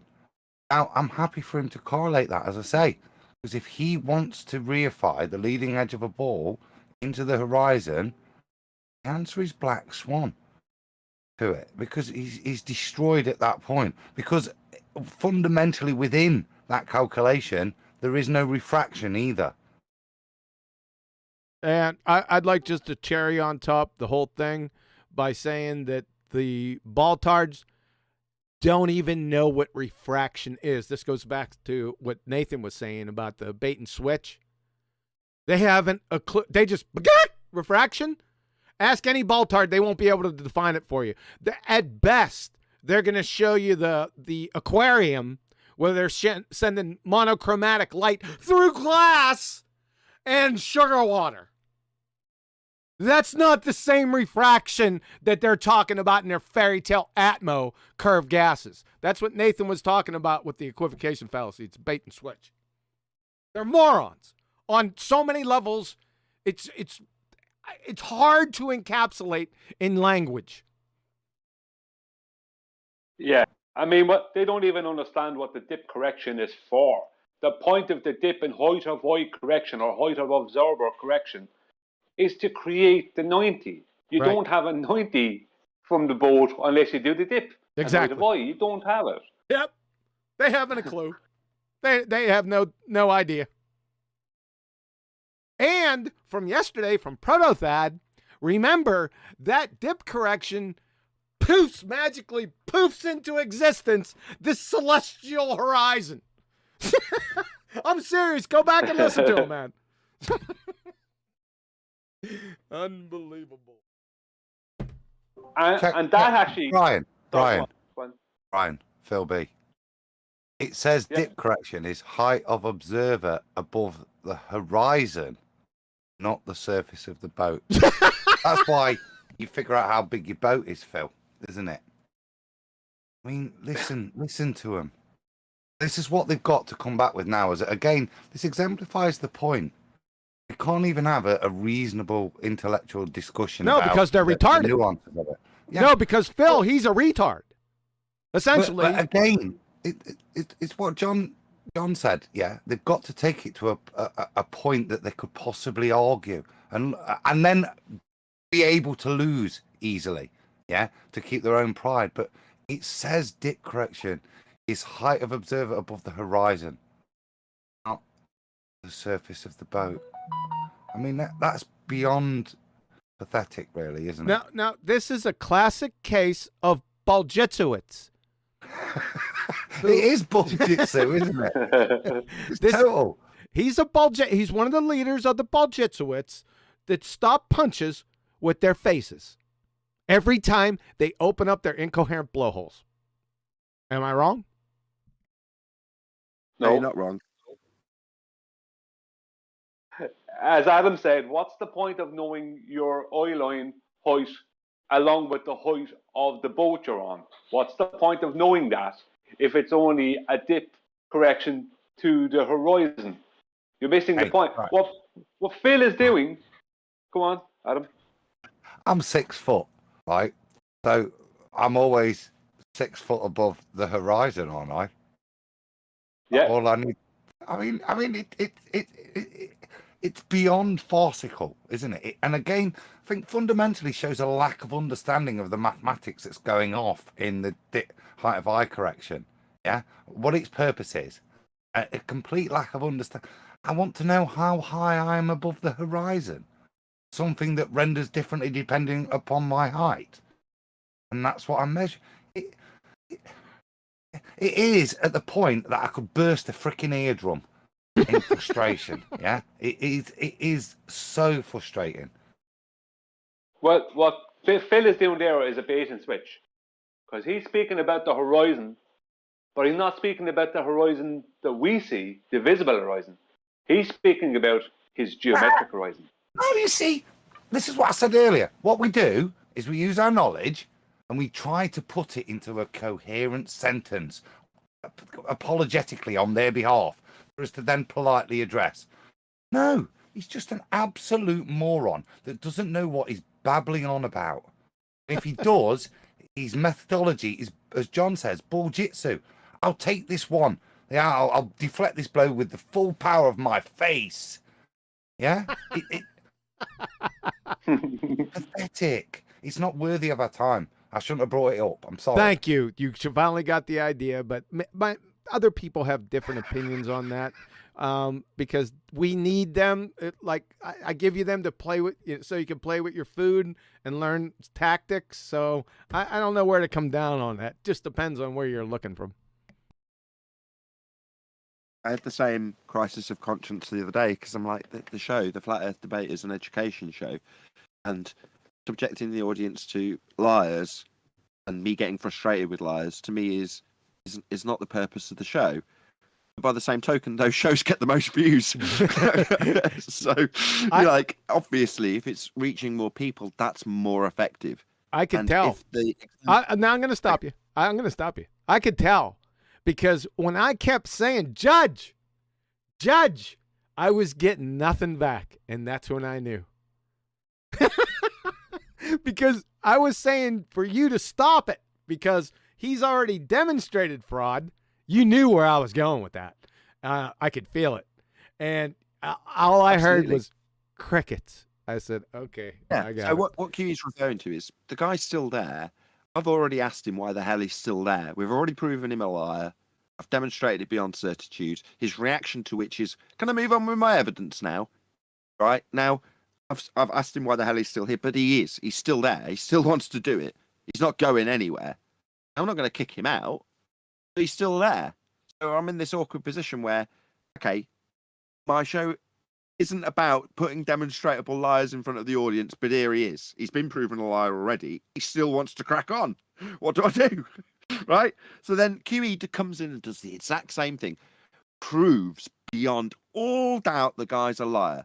At which point, that's the end. You don't deal with those people anymore. I say it all the time. Once you know they're a liar, don't deal with them anymore. It's silly. Don't do it. But there we are doing it. And QE's going, hello, Your Honor. As in, why are we still talking to this guy? What he got from me was, well, we've been talking to him after I did the same thing an hour and a half ago. So what can I say? I got the clue. When I said judge, I said a few things, and you're right. But I did say judge, nothing.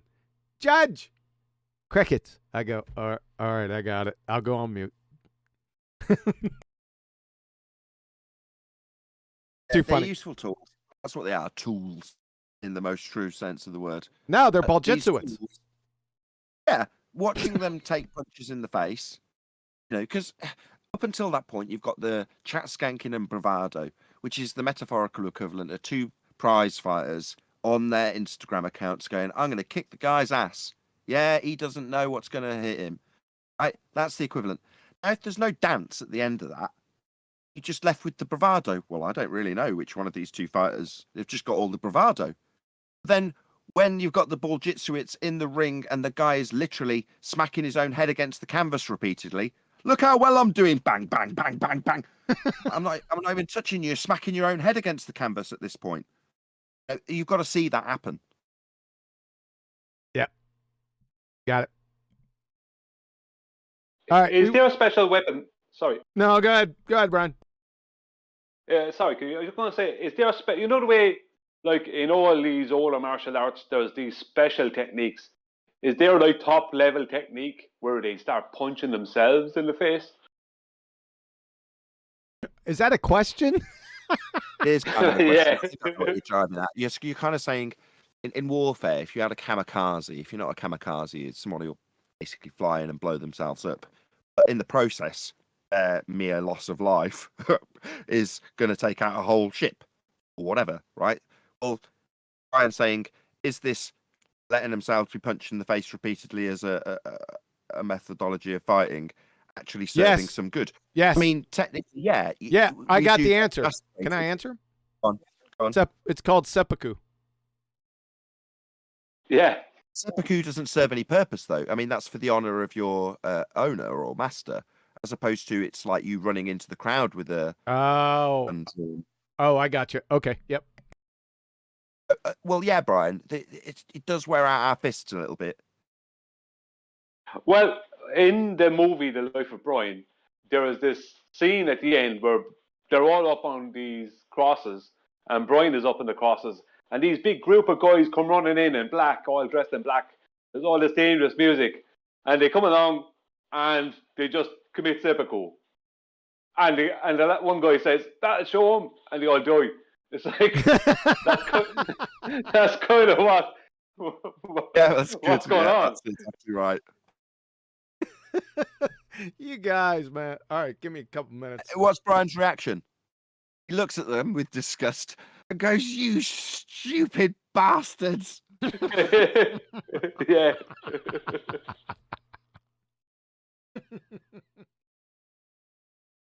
Oh. All right, where are we at? Listen, I just started eating a banana. It's probably not good timing. I start talking to Adam. Hey, Adam, you there? Got one short subject, and then we'll get to the fallacy and then things up. Adam. Yes, right. Yeah. So, how are things? Well, things are grand, Brian. Oh, come on, man. Come on now. I'm trying to build something, yeah. Don't let him wrap up. Ballers are really If triggered in chat right now. There you go, Arwen. Go on, Adam. Was really triggered in chat. Yeah, from the start. They're really triggered today. I think they really didn't like what happened on Friday. Because everybody, nuts, are we? like all the trolls are now, like, they're just more angry, more aggressive. There was a couple of little bits. I only caught, and I've not had a chance to rewind it, but there was a couple of bits where I had 2 minutes.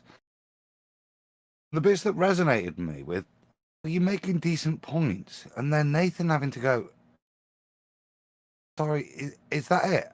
You laughing as a retort," and then him just like saying, "What can I present?" Just moving on, just this kind of, I don't know whether it's a laughter of defeat or just insanity, but they seem to think that was a reasonable. I think I heard it a couple of times, and I heard you respond to it. I remember but Rumpus doing that all the time. I'm on even about years Friday, because I say I only caught a couple of bits, but in terms of stuff being put to him, a salient point was presented, and the response was and then just carry on talking as if that point hadn't been made. Yeah, it was like an arrogant laugh. Arrogant, that's the word, Brad. Yeah. Well, why would they? See, this is the stupid thing about it. They never think, they don't have any forethought. Because the same guy, I would say, has Ranty up to trying to get me to debate him on Ranty's channel. Why would I go and debate this guy when his only response to any coherent points was ha ha ha? Why would they do that? Even if he hadn't lied earlier, and he didn't. Not doing it anywhere else. Certainly, I wouldn't name my price. They couldn't afford me. No Brian's rates, but you know what I mean. But I've got no desire. Why would you want to go and engage somebody where you know you're going to be lied to? But if they've got something brilliant and profound, then they're welcome to bring it, and they could engage with us for free. It's over on Flat Earth Debates, Nathan Oakley 1980 channel. I plugged the show that was on Friday, so it was 1590. Thank you, QE, for constantly noting the number. That was Flat Earth Debate, 1590 live, and I also snipped out a bit that's currently unreleased, that's members only from the pre-show. His opening gambit, which was to lie about the requirement for a 90-degree triangle below the star at its GP. So that bit was trimmed out, and I think it's called Globe Pig Liar. It's about a 10-15 minute piece, as I say, taken from the pre-show that's currently unreleased, and that's 1590 uncut. An after show, if you are a member, so check it out, Be Here or Be Sphere. The majority of it is in the live show, which is 1590 live, and anybody can watch that now on Nathan Oakley 1980 channel. Do you want to go through this fallacy just so the title of the show isn't wrong? Yes, yes, I do. I wanted to go through it anyway because I promised everyone in Discord that Proto-Thad, his last cameo, more or less his wake is going to be this right here. I mean, he destroyed himself. All or nothing. Sorry, you did tell me. All or nothing fallacy, not equivocation. Oh, brilliant, because this is a reasonably unfamiliar fallacy to me. It's probably the name of it is unfamiliar, but the tactic isn't. It's really stupid.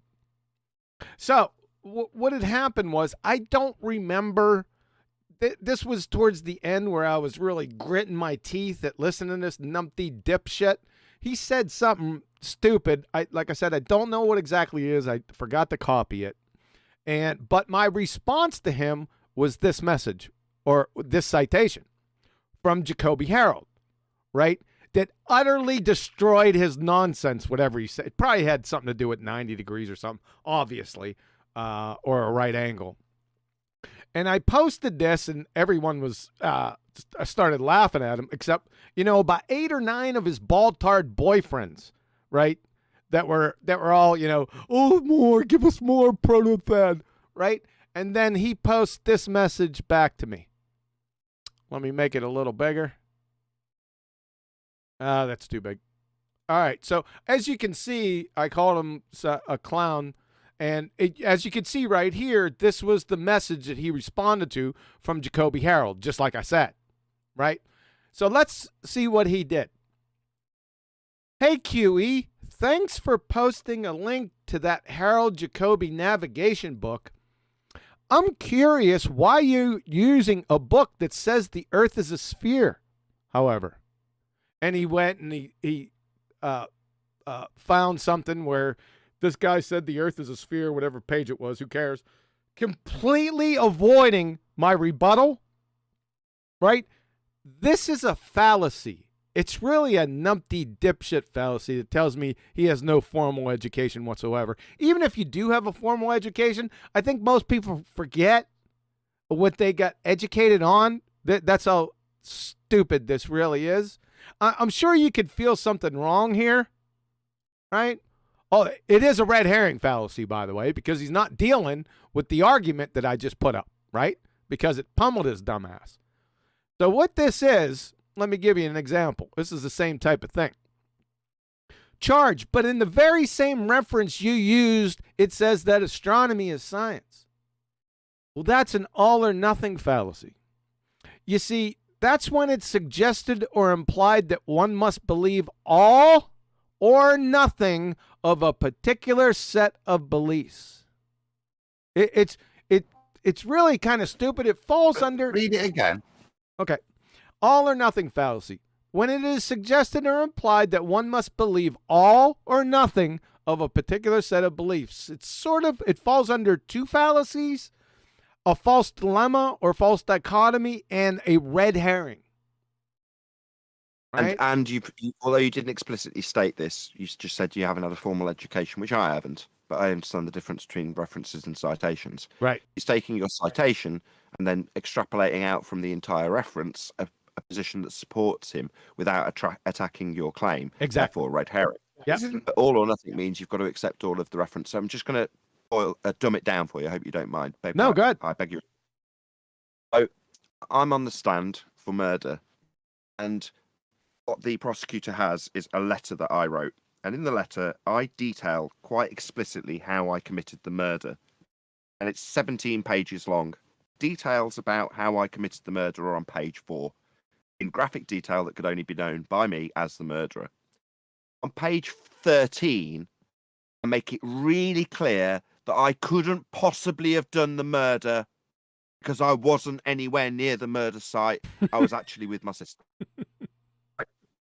Now, the prosecutor presents that the information held within the document, this 17-page or however long I said it was, confession, basically, details information that could only be known by the killer. And the defense, my defense, says, if you flick to page 13, or whatever number I've forgotten, he says you couldn't have done it, he wasn't there. Therefore, you can't accept this detailed and explicit description of the murder because on a further part of the same document, he says he didn't do it. You stole that. That was a little angle on what I did that one time. Remember? You little stinker. Can I have another angle on this, John? Hold on a second, Adam. He ejaculated my case. I got to get him on this. No, I'm only kidding. Go ahead. He hasn't had it. Go ahead, Adam. I thought Neil was talking. Adam! Oh, Neil, go. Go, Neil, go. Oh, I was just making fun of you. We were saying the other day how you haven't had an idea in years. So you probably did steal it from QE. It's probably on the next paragraph of this presentation, Neil, if you hadn't picked up on that. Yeah. Go ahead, Adam. I'm a bit confused because it's kind of like a hostile witness thing to me. It's like It is. and it's like I'll quote Paula, Bible literalist, level up, shout out on this. It's like her citing Bart Ehrman, somebody who denies Jesus, but within his works will give you numerous proofs as to the existence of Jesus, even though we don't think he existed. You can take those proofs that he stands by, even though it's contrary to his position or contrary to the shape of what the book describes of a ball earth, you can still use them and show how contradictory they are to his overall position, and how they support everything you believe. There's nothing wrong with using those bits from a, like I said, it's not that they show that. They try to portray the mathematics as a ball. Yeah, it just seems nothing wrong with citing that. It is just a hostile witness that backs up your case. They make very, very good arguments for what you're saying, even though fundamentally it's contradicting their own. But it hasn't been noticed to me. I'm going to just point out that the guy we're talking about, Thad or whatever he's called, he's using this as like an invincibility shield. Because with this fallacy under his belt, he can basically say, when presented with himself as a hostile witness, yeah, but I don't think the Earth is flat. When I detail specifically how celestial navigation is done with the right triangle below the position of the star at its GP and the flat plane that's required to acquire it, when I describe that, I don't think the Earth's flat. That's essentially what he did. The position of the author is kind of irrelevant to the implication of the facts he's stating. Yep. Neil deGrasse Tyson declaring that Earth turns underneath a football. And we use that as a hostile witness to make clear the claim of the globe. Does that mean that suddenly we must take it as read that when he says Earth turns under a football, it actually does? And we're trying to an establishment of the position that we're debunking? Of course not. That's how these idiots operate mentally. Yep. They're pretender clowns. Let me finish this up real quick. Like you said, did I cite it? Right? That's what my comeback to him was, did I cite anything about what his thoughts of the Earth were? No. Then I'm not responsible for it. If I post a citation, there's another example. If I post a citation discussing the crucial importance of bond force constants in the water diameter, however, if within the very same reference it goes on about how the bond force constants in water diameters are created by invisible three-toed gnomes behind the Crab Nebula throwing pixie dust in a black hole, and how they are the cause for the invisible three-toed gnome calcium oxalate stones, that fact, number one, doesn't render, refute, null, impugn my citation or have any impact on it whatsoever. Number two, doesn't denote that I believe that invisible three-toed gnomes exist or have kidney stones. Number three, doesn't obligate me to explain or justify in any way, shape, or form invisible three-toed gnomes, crab nebulas, black holes, or calcium oxalate stones. Number four, shows unequivocally that your clumsy fuckwit appeal is an incoherent, belly-laughing red herring fallacy and all-or-nothing fallacy from the Black Lagoon. In other words, Mr. Bagoo, I'm only responsible for the citation. Duh. They don't know the difference between citations and references, by the way. Welcome to 5th grade. Again, by the mere fact that I had to explain this to you demonstrably reveals not only that you've never reviewed scientific literature, ever, but brings into serious question if and how you ever passed high school. In other words, you're a demonstrated no-depth, wiki Discovery Channel parroting, pretender clown, numpty, muppet, dipshit. Another quick example. Let's say you cite Joe Coffey and he says 2 + 2 = 4. But then he goes on and details in the same document or another document about anything, any lunacy, right? About how he invents, we'll stay with the pixie dust, from his grandmother's cornflakes. What they're saying is, I can't, if I cite Joe Coffey saying 2 + 2 + 4, that I must also believe that his grandmother's creating pixie dust out of cornflakes. If you can believe it. That's how stupid this is, folks. It's Proby at a second grade incoherent, blithering idiot level. So I hope I put my I hope you got that example. I didn't mean to ramble on with it. I'm sure everyone got it. Yeah, Any it's questions? frustrating because you're dealing with people on a different intellectual level when it comes to discussion and debate. You make a good point, and the point isn't acknowledged, refuted in any way. Instead, the guy goes to the book you've cited, uses it as an overall reference, it employs an all or nothing fallacy, and gets you to start defending this dipshit in the book and his claim that the Earth's a sphere. Like, what?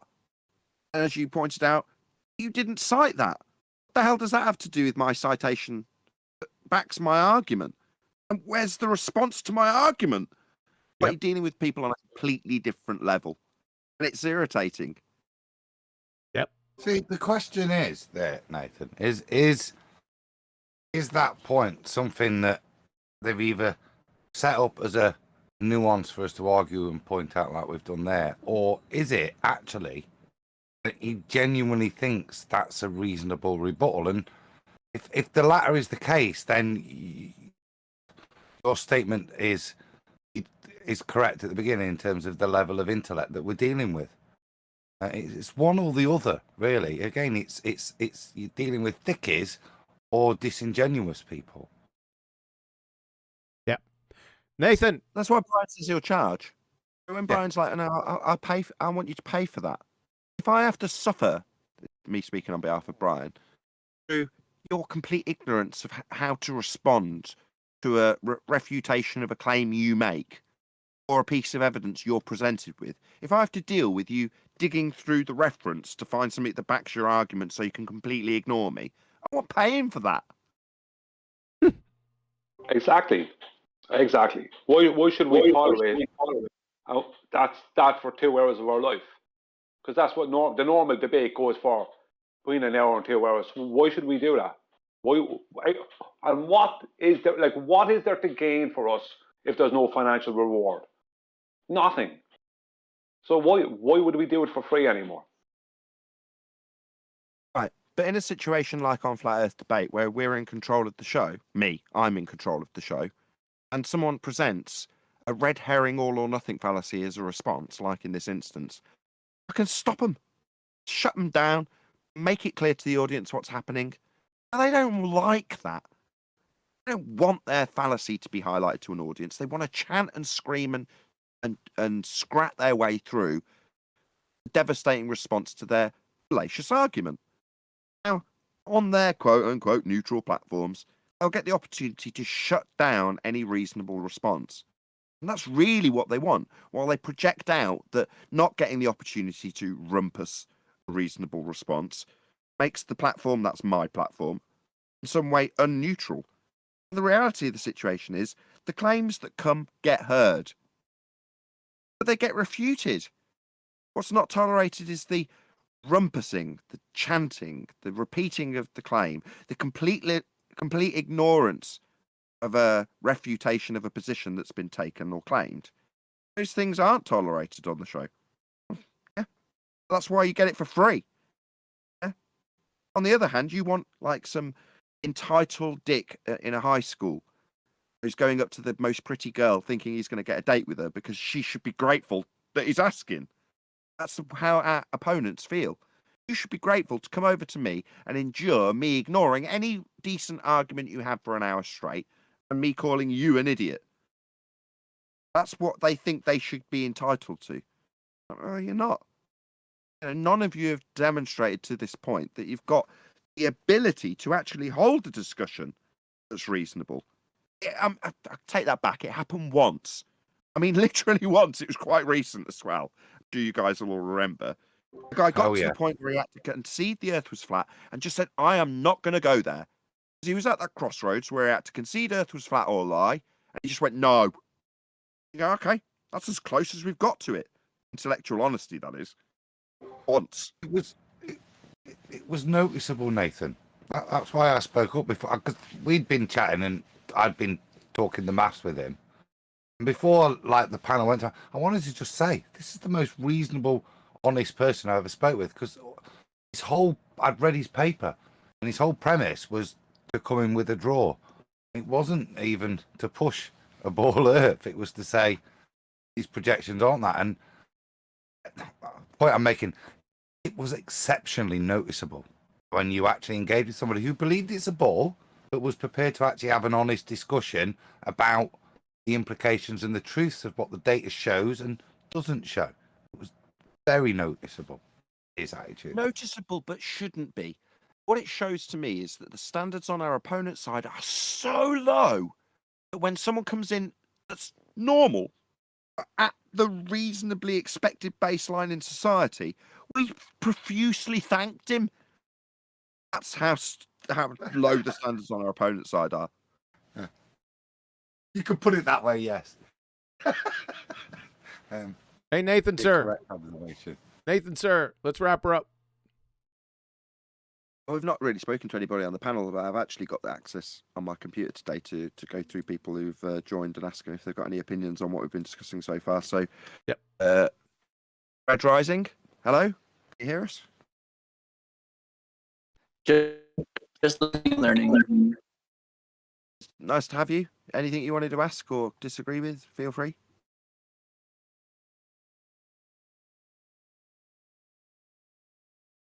Oh, fair enough. Bushel, how you doing? Can you hear us? Do you have any comment? Anything you wanted to disagree with? It's a good show. We're having some mic problems in here. Sorry. Me too. I think it's our guests as opposed to us, either of us. Try again, Bushel. But yeah. Said good show. Oh, okay. Bill, can you hear us? Nice names today. I can read them and pronounce them.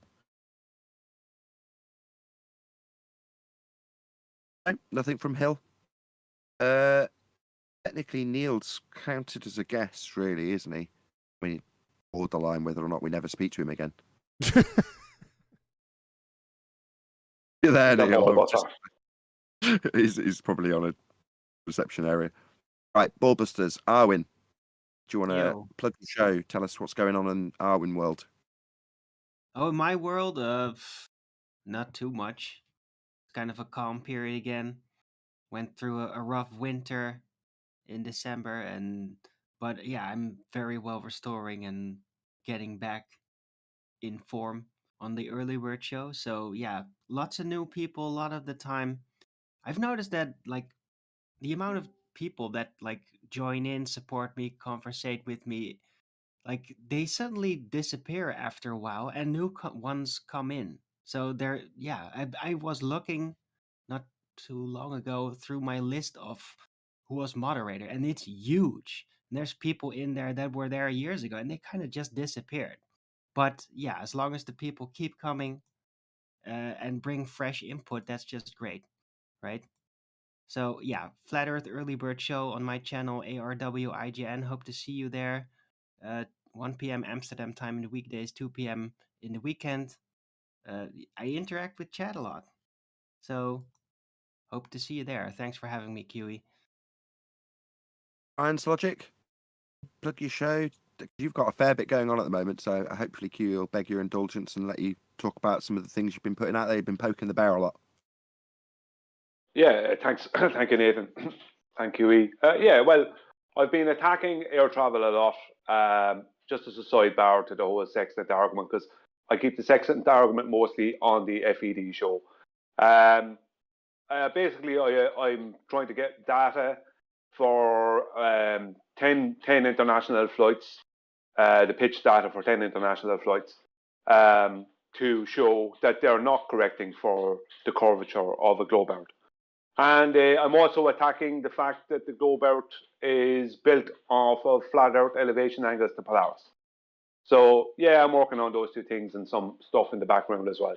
So my stuff is not for everyone, but you watch it, you subscribe now, or if you want, or don't want, but go there, watch it, and if you're new enough to flat out in about 3 years' time, or 2 years' time, or 6 months' time, or 6 weeks' time, it'll make a lot more sense. Thanks, Nathan. Brian's stuff is for everyone. I used Brian's discussion recently in a full-on 3-minute intro with that exact topic. That's elevation angle measurement to Polaris, how it's done with a flat plane to derive the sphere Earth. And Brian's concise summaries are excellent. Check out Brian's Logic channel. On fire at the moment. He's annoying a lot of the globe defenders. And I don't know if Neil comes back. Hopefully he'll pipe up while I'm talking about him because he'll know he's being prompted to say hello. Neil's a lot of people's favourites from the comments. Gets a lot of crap. A lot of people are like, you should never have Neil on your show. He's awful. He's the worst thing of the show. On the other hand, like as anything good splits people's opinion, Neil is a lot of people's favourites on the discussion. So if you've tuned into Flat Earth Debate, a lot of people love Neil. I just wanted to put that out there. Really? Yeah, you're a lot of people. That's maybe why you get a bit of stick, because a lot of people love you, because I don't know who mentioned it recently, but you represent the everyman, and a lot of people relate to you, Neil, and you're a lot of people's favourites. So I just wanted to put that out there. Except James Harlan and Stoppin' Rasta. They just love to hate you. I guess. Oh, well. Adam, got anything to plug? Put Neil about 4th. Maybe 5th. Put Neil about 4th. What about Truth Seeker before Adam? Hey, Truth Seeker. I didn't see him. I'm really sorry. That's okay. Oh no, it was all right. No, it was a good show as always. Shout out to you guys for everything you guys do. It was good. I mean, I watched the video earlier of the pre-show. It was at least part of it that you had with Proto Retard or whatever his name was, and it was. You had a lot of patience. I'll give you that. But it was a good show. Thanks, man. Cool. Go ahead. Well, that show that Truth Seeker was talking about was called Low Pig Liar. If you want to check it out, it's from 1590 pre-show, or check out 1590 live for the bulk of the Lion Sods interactions with us on Flat Earth Debate. So yeah, check out Nathan Oakley 1980 channel for that. I think that's it. If you want me to round up, QE. Did Adam have anything to plug or no? Adam? No, not great. I subscribe to Nathan Oakley channel. Subscribe to Arwin's channel. Subscribe to QE's. Brian's channel. I mean, if you want to subscribe to Brian's channel, do so. If you don't, only if you want. Only if you want. If you don't, that's cool. Yeah. If you don't, but if you do, that would be all right too. Hey, Tim, I when is don't care either way. coming out? When is But no, Friday's but- show coming out? Go on, Neil. Sorry. Go ahead, Neil. You had a question for Nathan? Neil. I just want to know when the show is coming out from Friday, I guess. The full show's out on Tuesday, so if you want to see Flat Earth Debate Uncut and After Show, which is all of it basically, not just trimmed out bits or just the live show, that's out on Tuesday on my second channel. That's Nathan Oakley channel. Now, if you're a member, then you can watch it immediately. If you're a Nathan Oakley 1980 member, 1590 Uncut is there now to watch. But the bit where the guy's immediately caught out being a liar, which admittedly isn't that long a section, that's that video I've just recommended. So that's called Globe Pig Liar, and 1590 live you can see in that. Like I say, had a good chunk of him discussing triangulation and lying about needing triangles. Triangulation. Yeah. Shout out to Al Junkie. Also, support this channel. Obviously, QE's got a Patreon, so underneath this video, there's a Patreon that you can check out. Al Junkie's just smashed the super chat, saying, just tuned in, missed all. Oh, spectacular. No, super chat now. Thank you for the super chat. Thanks, Al. Go ahead, Nathan. Take us home, sir. That's it. Massive thank you to all of you tuned in live for this Ballbusters. Obviously, a huge, massive, enormous thank you to all of you who smashed the super chat, smashed QE's Patreon link, and all that good stuff. You can check me out on Nathan Oakley 1980 with that Globe Pig Liar video that we've been plugging throughout the entirety of the show. Of course, a massive thank you to today's Ballbusters for making the show possible, and the minor bit of interaction that we had from the live stream Discord. So that was also greatly appreciated. Thank you very much for making that bit possible. I've been Nathan Oakley, and we will see you all in the next Ballbusters.